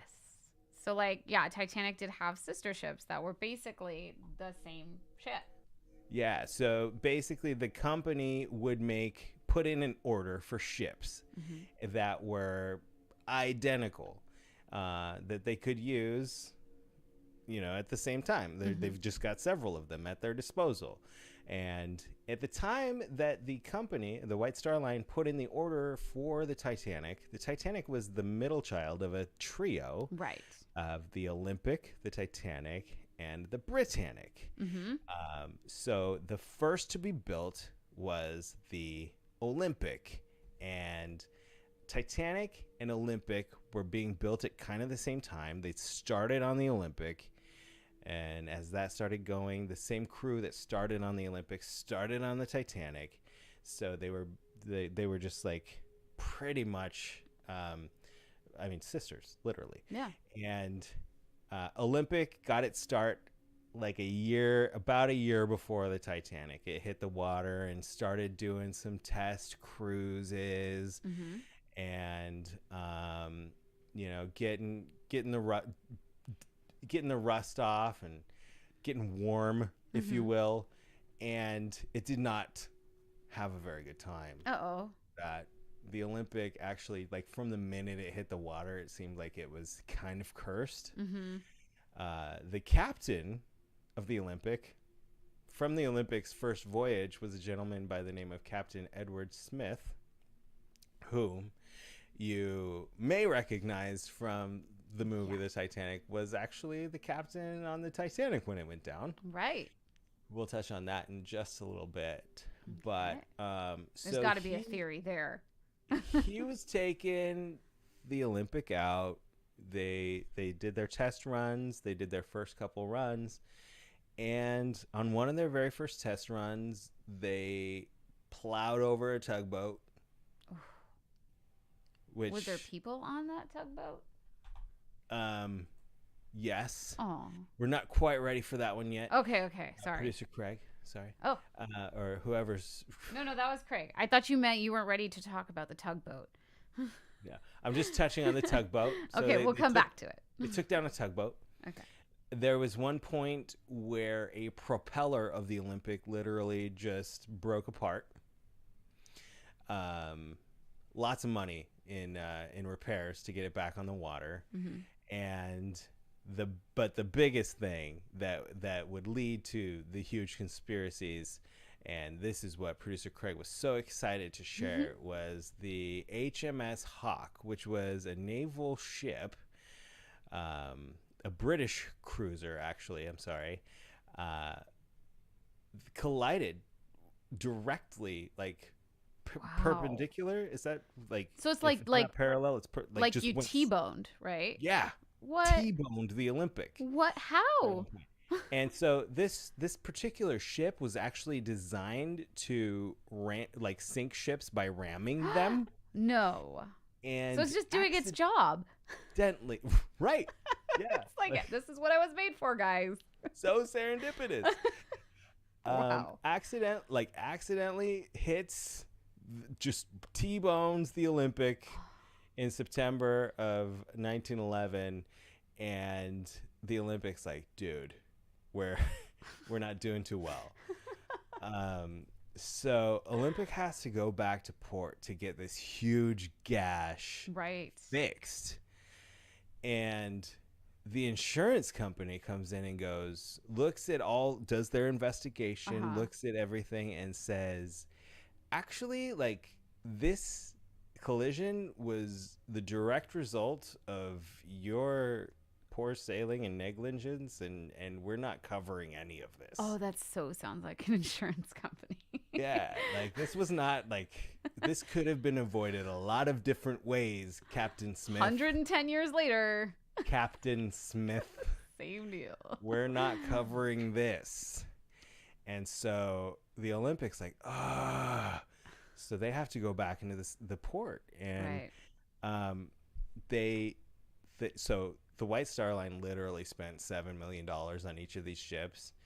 And the cost to repair the tear in the hull of the Olympic from the HMS Hawk was gonna be about $3 million. Wow. So if it cost $7 million to build the ship, it was gonna be about $3 million to repair. I wish I had a conversion right now so I know how much that is in today's money. Oh, I know. Like, these days, what would that cost? What would that cost? Like 50 million? I have no idea. Hunter, answer my question. So at this point, both Titanic and Olympic are in the same shipyard, and the White Star Line's like, dude, what are we gonna do? We don't have. They were actually pretty strapped for cash, so they didn't have the money to really fix it up right. And they didn't want to just scrap it. So this brings us to our very first very intriguing conspiracy theory, and that the White Star Line at this point, with both ships in the shipyard, kind of do a little switcheroo. It makes sense. What if they looked at this opportunity as a chance to just kind of very cheaply patch up the Olympic just enough so it could get like halfway across the ocean, and give them a little paint job, move some letters off the side of one ship to the other, and very soon parade the shoddily repaired Olympic out as the Titanic, whom has a fresh insurance policy, and they would very soon be ready to sail their newest bring their newly repaired Olympic back out, which was a brand new ship, which was the Titanic. Right. Does that make sense? Yes. Okay. Yeah, they're just basically doing an old switcheroo. They're like, look, we have a brand new ship. It's all perfect. It's all great. That way, when something bad happens, they can get it covered. Yeah. That's very interesting. What if the plan was to take the Titanic out, hit an iceberg, sink it, collect the insurance money? Would that be crazy? I mean, it would be crazy to do. Because you wouldn't want that many people to die. Yes. In the process. Because you have to weigh that, like, because if people die, you know that you're gonna have a lawsuit. How much is that gonna cost you versus how much is it gonna? Let's cross the death bridge in just a little bit. Okay. And just for this moment in time, focus on how we would make the actual sinking happen. Okay. And be able to thinking come too off far clean. ahead. No, there's so many things. Yes. I'm just trying because I'm already even too. I'm like already have 7 more questions in my head. So, all right. So, here we go. So, how are we going to sink this ship and not have anybody blow the whistle? Right. First of all, let's have the captain of the Olympic be the captain of the Titanic. We know he he's kind of known for crashing into stuff Oh my god. and wrecking ships. No. And also he's about to retire. So this is going to be his last voyage. After he makes it to New York, we're going to send him off with just blowing kisses and throwing flowers. And we're going to wish Captain Edward Smith just the greatest rest of his life. Oh my god. Do they mention, you don't have to mention it right now, but does Edward Smith know any of this stuff, or are you going to address this later? No, I was just about to say. Okay, it's like I planned it. Isn't he kind of also in their pocket at this point? You would think. Like, bro, we gave you our brand new $7 million ship and you trashed it in the first year. Yeah. Let's make a little deal. Yeah. We're gonna say you're retiring. We're gonna go sail across the ocean. Oh man, it's gonna sink. It's not your fault, but nobody's gonna die. Everything's gonna be okay, and we're gonna get our money back. And you kind of owe us this, dude. It makes sense. That part, if you're following the story, that part fits into the story very nicely. Yeah, I think. Okay. So there's the captain. Like, he's kind of important. Right. Oh, and really quick, I'm seeing that $3 million back then is about $93 million today. No big deal. Yeah. That's Captain Smith. Yeah. Yes, he is the captain of the Olympic and the Titanic. Okay. And so greatly played in the movie by Mr. Bernard Hill. It was really well done. Yes. Yeah. So that is one crew member who may have been in on it. If this is an idea that we're entertaining, that we meant to go sink the old Olympic, now called the Titanic. Right. But another crew member I want to talk tonight, because nobody really talks about this guy, and I'd never really heard about him until I started researching all of this. Mm-hmm. But he was a second officer by the name of David Blair. Now, this is my favorite dude in this whole story. I mean, just look at him. Doesn't he look like super cool? Like, you want to hang out with this guy and just like have a beer with him. I want to go out like to a jazz bar with this guy, and like he looks like some like out of Guys and Dolls. Yeah, I look at him. I immediately trust him. I want to be his friend. I don't know why. I guess he could look like a gangster. But not in a bad way. Like he's like the guy who has a heart of gold, but is, playing the tough guy. Like I said, like you could go out and have a good time, and totally. I love this guy. Yeah. He's my favorite guy in this whole story. David Blair was the second officer, set to be the second officer to set sail on the maiden voyage of the Titanic.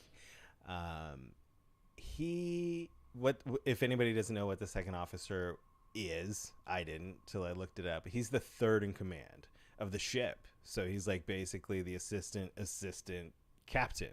Mm-hmm. And the second officer's duties include supervising watchkeeping. Oh, that's important. Navigation, also important. He is also in charge of maintaining distress signaling equipment. So like everything that has to do with everything so far. Making it safe. And he has sailed since, because they don't just put a brand new ship in the water and take it across the ocean. Right. They do like test runs. Yeah.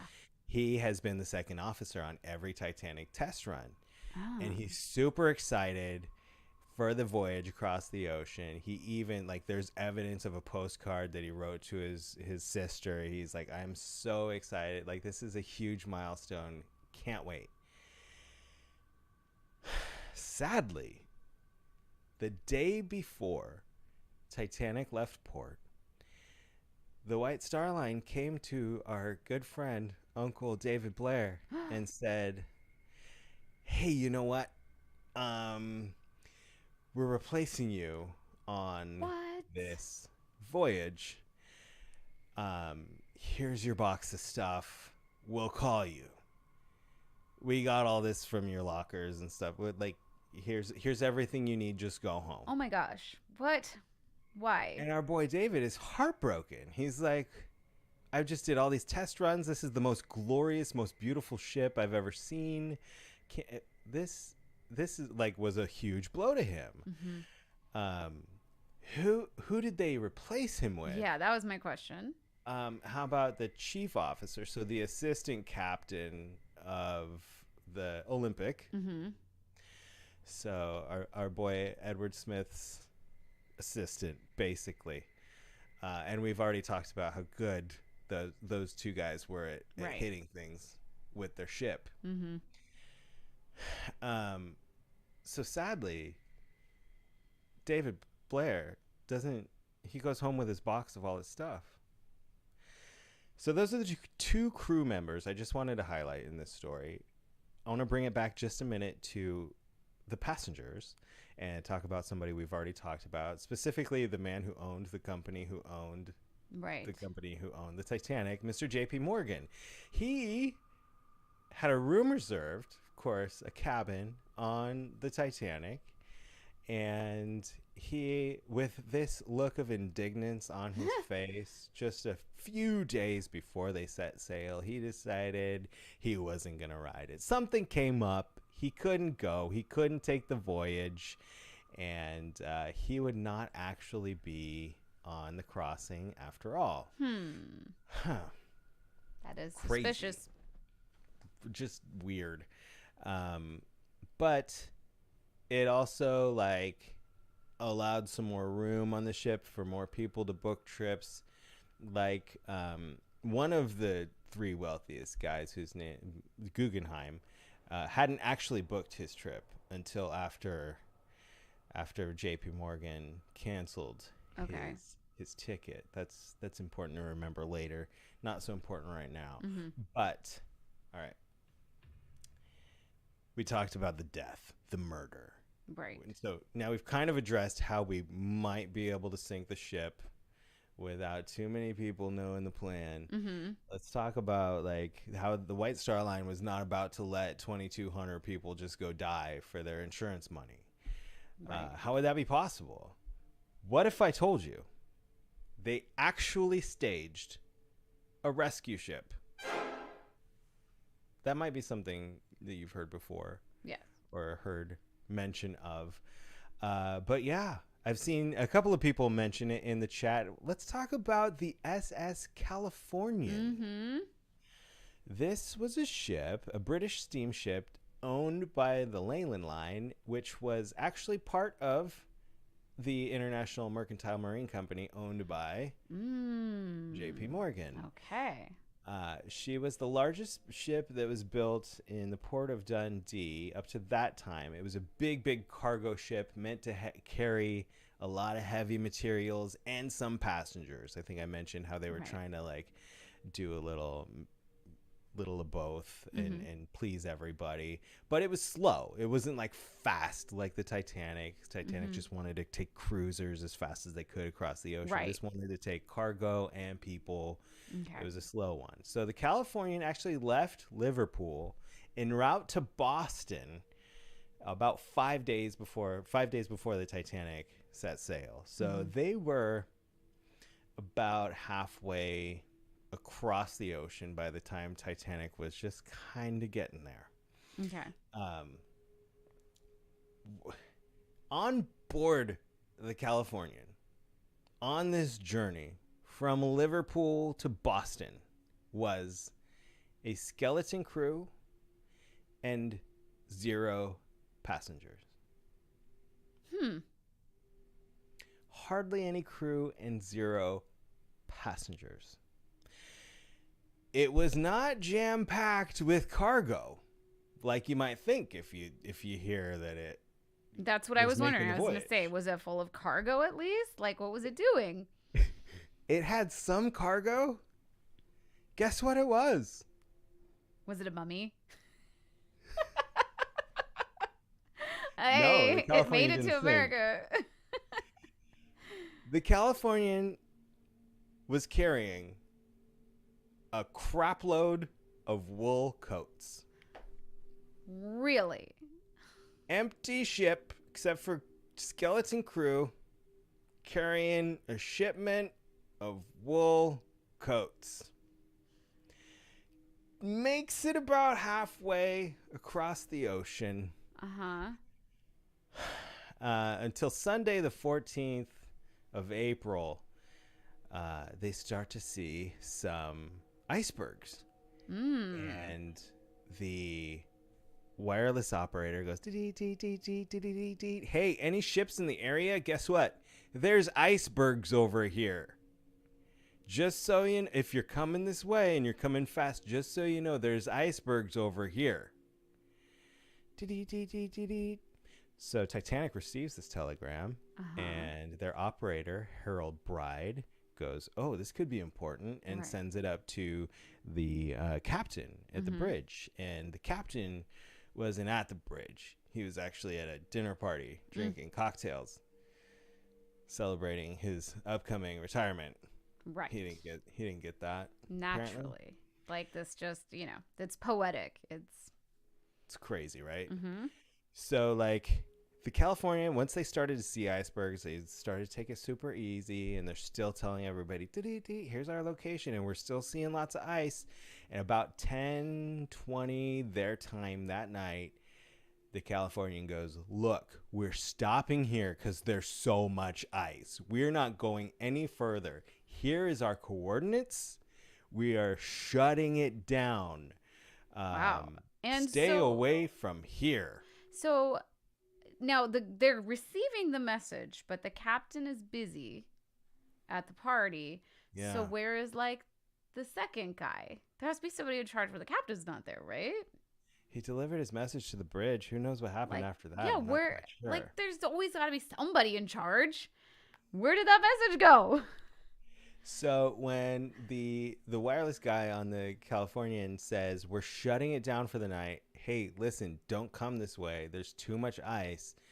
The guy who does his job on the Titanic was like in this weird window of time where like he had like 2 hours to get all of the passengers' messages out by telegraph. So he was just like hustling, doing his busy work because it was late at night. It was like 10 o'clock in the evening. And so he like there's record of him receiving this last message from the Californian saying, hey, don't come this way, we're right here. And he says, shut up, I'm trying to work here, leave me alone. What? No. And so the guy on the Titanic says, okay, you know what, dude, screw you, I'm going to bed. Good night. No. The Californian then shuts off all of their messaging equipment, all of their transmitters, goes to bed. So there's not like a 24-hour person, like they don't work in shifts. There's one guy and they go to bed. Skeleton crew. Oh yes, yeah, that's right. They're on a skeleton crew. But and that's also, like one of the most important things is their communication.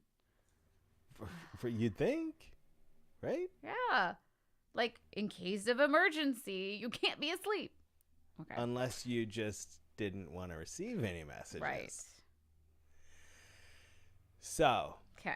I mean, it really looks like the California was sent to this position by the White Star Line to pick up passengers from the Titanic after Captain Smith has done his job and hit an iceberg and sent the ship down. Like, we're covering our butts. So why didn't the Californian, why did they shut everything down? Why didn't they go save anyone? Yeah. The Titanic literally hits an iceberg 70 minutes after the Californian shuts things down. Okay. They're right there. They are by far the closest ship to help. Mm-hmm. And what is the reason for them being staged and then not helping? This is where the greedy murder plot kicks in. Mm-hmm. So we talked about J.P. Morgan. Right. What we haven't talked about is his dreams and goals and how he was hell-bent on making sure that America started the Federal Reserve Bank in America. The problem was he had 3 really vocal opponents to the Federal Reserve Bank. Interesting. Can you guess who those three people were? Let me see. John Jacob Jingleheimer Schmidt. That's right. Guggenheim, Astor, and Strauss. Yes. So the theory is he probably wouldn't even consider sinking the ship if a couple of them were on board. Right. And he originally planned on being on board himself. But at some point, of course, he canceled his trip. And then after he canceled his trip, number 3 got his ticket. And now all 3 are on the Titanic. So he lures them on. Love it. So, not even lures, but maybe one day Right. he goes, wait. That's true. I was thinking because he owns the company, who owns the company. He's like, hey guys, you got to check this cool ship out we're building. Like, my friends are going to get together. Let's, party on this new ship. Yeah. Who knows? Well, so the big murder theory is Right. he found out that his 3 biggest millionaire rivals were all on this ship that they had planned to rescue everyone off of in their insurance fraud. And then at the last minute, he sent some sort of message and said, you know what, Californian, just Go to bed. go to sleep. I will have my Federal Reserve in America.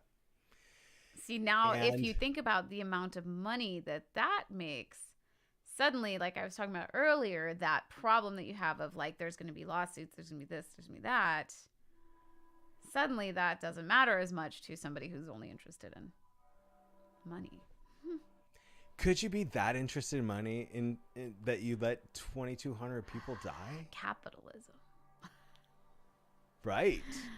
Who knows? I mean, there's a lot, especially, back then it was, in the beginning of all this like money gathering and like less regulation and things. It was it was a great time in some ways and it was a terrible time in others. So I don't know. Yeah. And who knows? Maybe a bunch of this stuff is made up and maybe a bunch of it is hogwash. But what we do know is that the Olympic, that crap torn ship that had a horrible first year, then went on to work for 24 years of success and brilliance. Not the Titanic that was fresh and new. No. Right. This was the Olympic. Yeah, that the was repaired ship. You would think because tore it's up. patched up, it would have more problems. Yeah. Yeah. Hmm. Well, there's a reason that a lot of people aren't connecting these dots and aren't seeing what we're all the things I'm trying to bring into the light tonight. And actually QAnon brought up a couple years ago, there's some memes about this JP Morgan plot to kill his other millionaires, and that was quickly shot down. So they've brought it up recently, but no one else has really talked about what's potentially happened here. And there are a few reasons. Can you think of so if you think of everything I've talked about tonight, what are your biggest holes in the hull, if you will? Okay, so one of my big questions here. Why would you send... I mean, I get why the Californian would be there, right? Why would you not, just in case... Now, this goes back to the planning when this was still the plan. Why would you not have put enough lifeboats on the boat, knowing that you're going to crash it? Because that would save you a lot. They didn't of have money. room, construction-wise. I thought they could, but I thought they could have fit more. Maybe not. Did they? I thought they could have fit more. They just didn't. It wasn't designed to have enough. I thought, okay, so maybe I'm It just was just misremembering because I thought was it was that before. they aesthetically didn't want them. I thought there was room, but maybe I'm misremembering that. Oh, I No. think it was just they didn't have the safety rules in place that we they did after the Titanic. Yeah, right. The regulations were so much looser. Interesting. And I think so when they designed the ship, it was They just just like, didn't design it we'll with throw enough. some on here, but we're not going to need them. Right. Okay, then that makes sense. Let me think. What else was there? Any other plot holes? I was so stuck on like lifeboats. Why wouldn't you put more lifeboats on? Right. Yeah. And then, you know, the first 2 or 3 that went out with like 18, 20 people on them. Then they fit 65. Right. Yeah, and that's the other thing. And yeah, I mean, other questions, of course, are like, well, it's hard to tell, but like, who would have known in the crew? You know, who did and who didn't, and I kind of wonder. Although I don't know if you know, I kind of wonder, was there any information about the new second officer? Who did they replace him with? Oh, I don't know. Oh, like, because, you know, when they took him off, the question, like, did they take him off because they thought, oh, he's so good, we're going to, you know, we want to use him later? Or did they replace it with somebody who would say, ignore the iceberg warnings, and they thought he wouldn't? Right. Could be. I don't know. But like I said, the officer that they put on the ship was the guy who was on the Olympic and in their pocket. Yeah. Huh. Okay. Yeah. So the 2 biggest things you kind of touched on. One more too. No, go ahead. Also, if the captain knew, if he knew about the plan, I'm just saying because I don't think you said this. If he knew about the plan, then he knew that he was going to die. He thought he was getting off on the Californian. That seems okay. There's a good possibility that he's gonna die. Maybe he just really thought it was gonna go to play. Like, to me, I'm like, if I were the captain, I'd be like, no. Like, I know he probably couldn't have because they probably pressured him with so much money. But I also, you know, it does explain he's kind of like laissez-faire. Okay, you know, like, I'm gonna go party, I'm gonna go to sleep, I'm gonna drink as much as I want, not worry about it, you know, kind of attitude, I guess, if he did know. But I feel like you have to know that there's a good possibility that you're not going to make it, because a sinking ship is not an easy thing. You know, it's unpredictable. And you know, as the captain, you're the last one. So if one thing goes wrong in your plan, you're dead. So that's why, to me, he would have to know that there was a good possibility he wasn't going to make it, because everything has to go right. And there's, like I said in the beginning, there's so much more to dig into. If you jump on the internet, you know, there's stories about like the captain of the Californian was seeing the flares, but he thought they were shooting stars. And in his trials in court, he kept asking what color the flares he was supposed to see were. And it like brought up a lot of questions, like what flares were you told to look for? Like, where's there signaling involved? Yeah, like, because like, is a red flare different than a green flare? Right. Come if it's this color, don't come if it's that color. Like, so and that's another layer. I love this comment from Hunter really quickly. He says, clearly the Titanic was sunk by radioactive Uris. Yes, of course. All those Uris. Another thing that they briefly touch on, if you do your digging, is that a lot of survivors recall the Titanic listing to port after it hit the iceberg, which didn't make sense because they hit the iceberg on the starboard side. But the actual, the main damage to the Olympic was done on the port side from the Hawk. And so perhaps the iceberg collision reopened the thing on the port. And so it was just immediately like, oh my God. And that didn't make sense. Eventually it leveled out, but they think it was just, obviously the water was entering from both sides at that point. I was like, maybe it would just level it out. It'd be like, just straight down. And then, so feel free after the show to dig in if you want, obviously on Google, but I'll give you the 2 biggest reasons why everything we just talked about, all these amazing coincidences, probably are just a bunch of hogwash. And that is something Dave Hill just touched on in the chat. And that's, you know, how many crew would notice the difference between the ships? And that's my biggest thing. Like, this kind of a cover up, doing the paint job, doing the repairs, doing whatever undertaking it would take to do the switcheroo.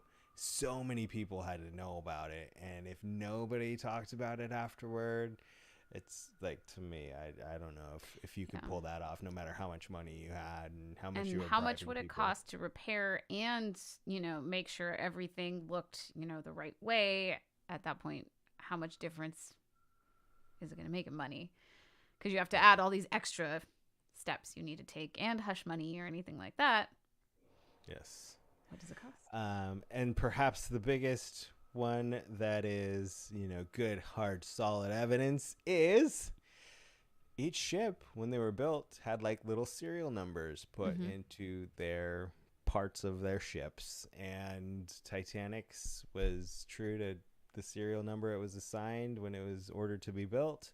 And the Olympics was as well after all of that. Even after all that stuff. And I was telling Jamie, I did a test run on Jamie with this story, and she was like, yeah, but with everybody in on it, they could just switch all those That's parts. what I was thinking too. Like, can't they switch those numbers around?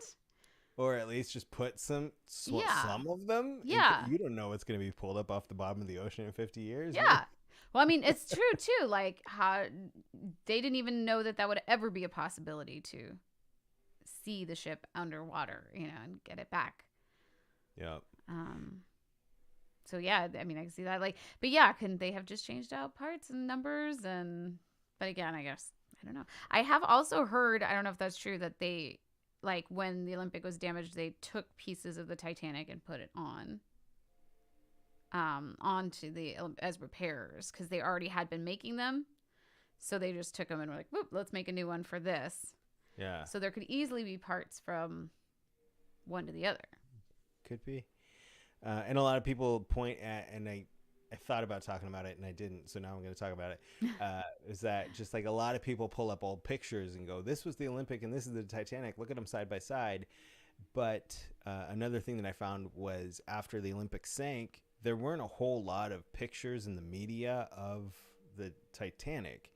So they would use pictures of the Olympic and say, here's the Titanic. That's right. This is what it looks like. And so people would like, oh, thank you. Craig had it ready to go. Yeah. So people want to be like, this was the Titanic and that's the Olympic. But the magazine publishers, newspaper publishers would just they just use it. This is a picture of the Titanic, but it's actually the Olympic or whatever. Vice versa. Yeah. And so they did look different. You could identify them by sight. Yes. Okay. But before we do say goodnight tonight, I just want to say, you know, in my research and in doing just, I don't know, my fandom of the movie and my fascination with just the whole event in general, I've recently been watching a lot of, I didn't even realize they were out there, but interviews of survivors. You can just find those on YouTube where people are talking about what it was like to actually go through it. I had no idea these were out there, but listening to some of them and watching some of them, it just really brings, I felt kind of ashamed for being such a big fan of the movie when it was such a tragic event and so many lives were lost, that it is important. And I just wanted to say tonight that we honor the victims, everybody who lost their lives tragically that evening, even the survivors who lost their husbands and their dads and just their lives as they knew it. You know, everything changed in those couple hours. And it's fun to tell the stories and conjecturize. Yes. But you know what else would be interesting? Just as like what an interesting thought that would be. What if the John Jacob Astor, who were the others, Guggenheim and Isidore Straus. Now, wouldn't it be interesting if they knew about the plot and knew that they were going to be rescued, but then were double-crossed? Dun, dun, dun. Exactly. Now, that's obviously just wild speculation. It would make an interesting story. That's next level. Yeah, it would be, you know, like I said, because they're all in finance, you never know. They could be like, oh, yeah, you know, okay, I wouldn't go on a ship again, just like I wouldn't want to be a captain. That's on a one, big but risk. It is a big risk, but it's like I said, an interesting story. Absolutely. As we wind it down tonight, we have one more song to share with you both, with everyone who is here tonight. We're going to wrap up these magical mystery hours with a duet every episode. So excited. But before we do, I wanted to say thank you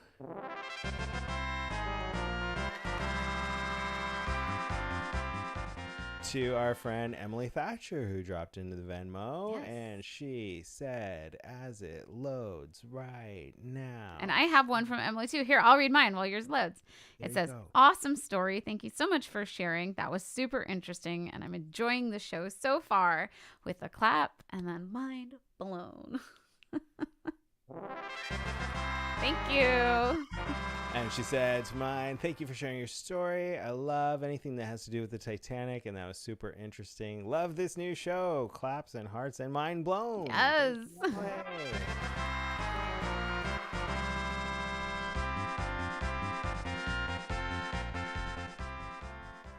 And those are the Venmos. If you want to say thank you as well, if you're watching after the fact or anytime that you stumble across this episode, you can go ahead and drop into those and say thank you to Amanda or myself. And as I just mentioned, we will wrap up the very first episode of the Magical Mystery Hour tonight. We did it! Oh my God. How do you feel, everybody? How are you doing? We did it. Feels great. That was fun. I had fun. That was really fun and so much interesting information. I kind of wanted to hear a little bit more about that mummy, but I know there's probably not, information just as much on as it. Uncle Rick in the Yeti suit. Yeah. Yes. Very interesting. So I might have to look at any more, see if there's any more interesting information out there tomorrow, along with all of our other listeners. Yes. Well, as it came to choosing a closing song for this episode, Amanda right away was like, we got to do this song. No question.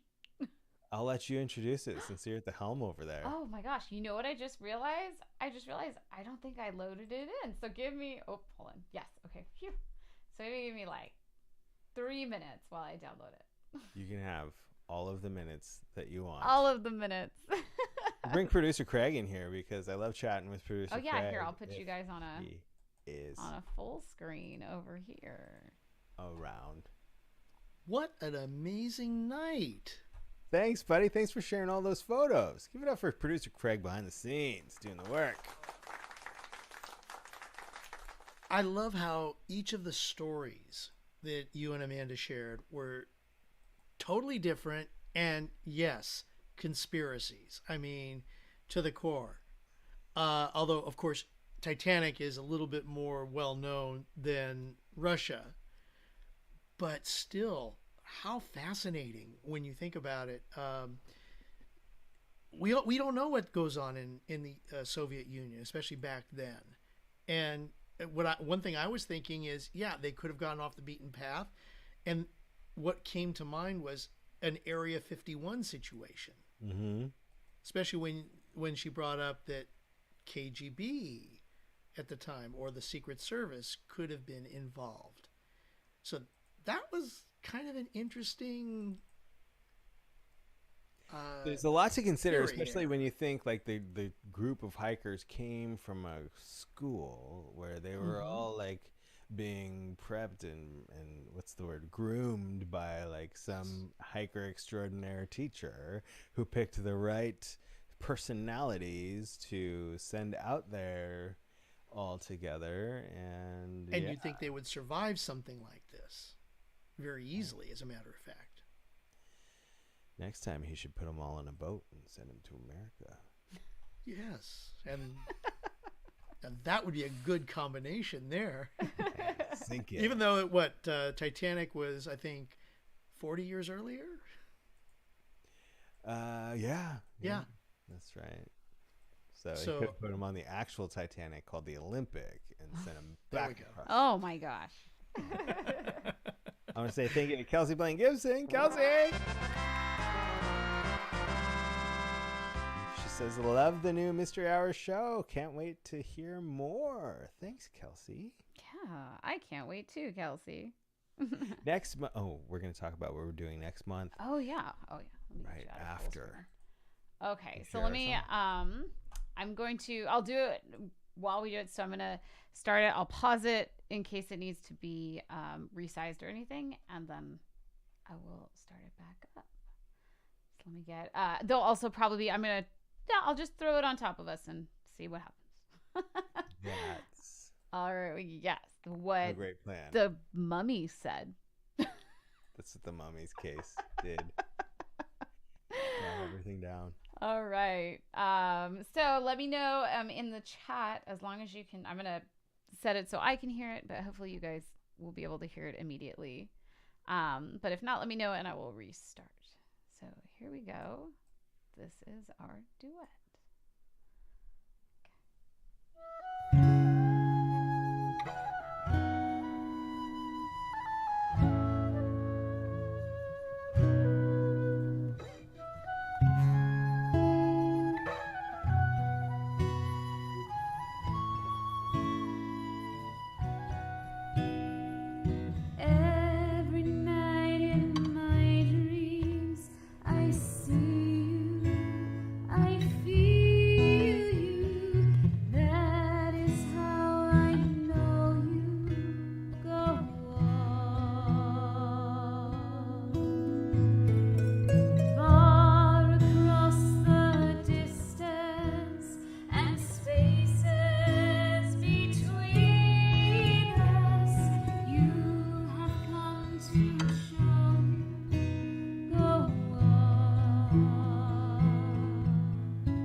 Can touch us one time and last for a lifetime and never let go till we're gone.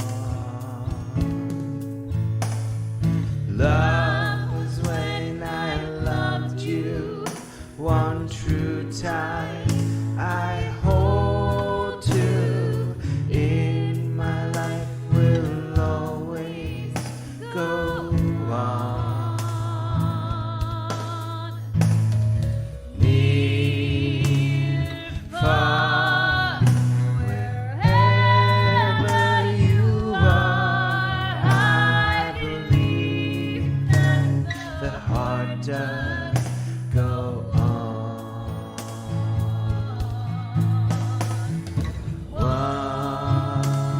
Once more, you open the door, and you're here in my heart, and my heart will go on and on.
Great job on that, Amanda. You too. I love it. So good. Love putting together duets with you. I It's a lot of know. fun. It was just yes, me too. Love doing the show with Oh you. my We gosh. should do it again. I cannot wait already. I'm like already really excited, and now I have one under my belt. So I'm like, all right, let's do it. It's a great pilot. We will take this experience and learn from it and grow Yes. and move on We didn't mention. into the future. Let's mention our theme music. Yes. You tell them. So excited you're listening to this theme music. This is an original piece of music by Mr. David Benjamin. Thank you so much. Mystery Hour. Thank you, David, for composing the theme music for Magical Mystery Hour. And thank you, everybody at home, for joining us for the premiere episode of the Magical Mystery Hour. Yes. Our next episode will feature So excited. Ghost Stories. Yeah. If you enjoyed tonight's stories and don't want to miss out on the next episode, please be sure to like the YouTube live stream and subscribe to the Vaudacity Network so you don't miss any future stories, as well as great music and comedy on the network. And if you loved it on the audio podcast, please be sure that you subscribe on that platform as well, and leave the show a positive review and help more people who like this kind of show find our Magical Mystery Hour. Until the next mystery. Good Good night. night.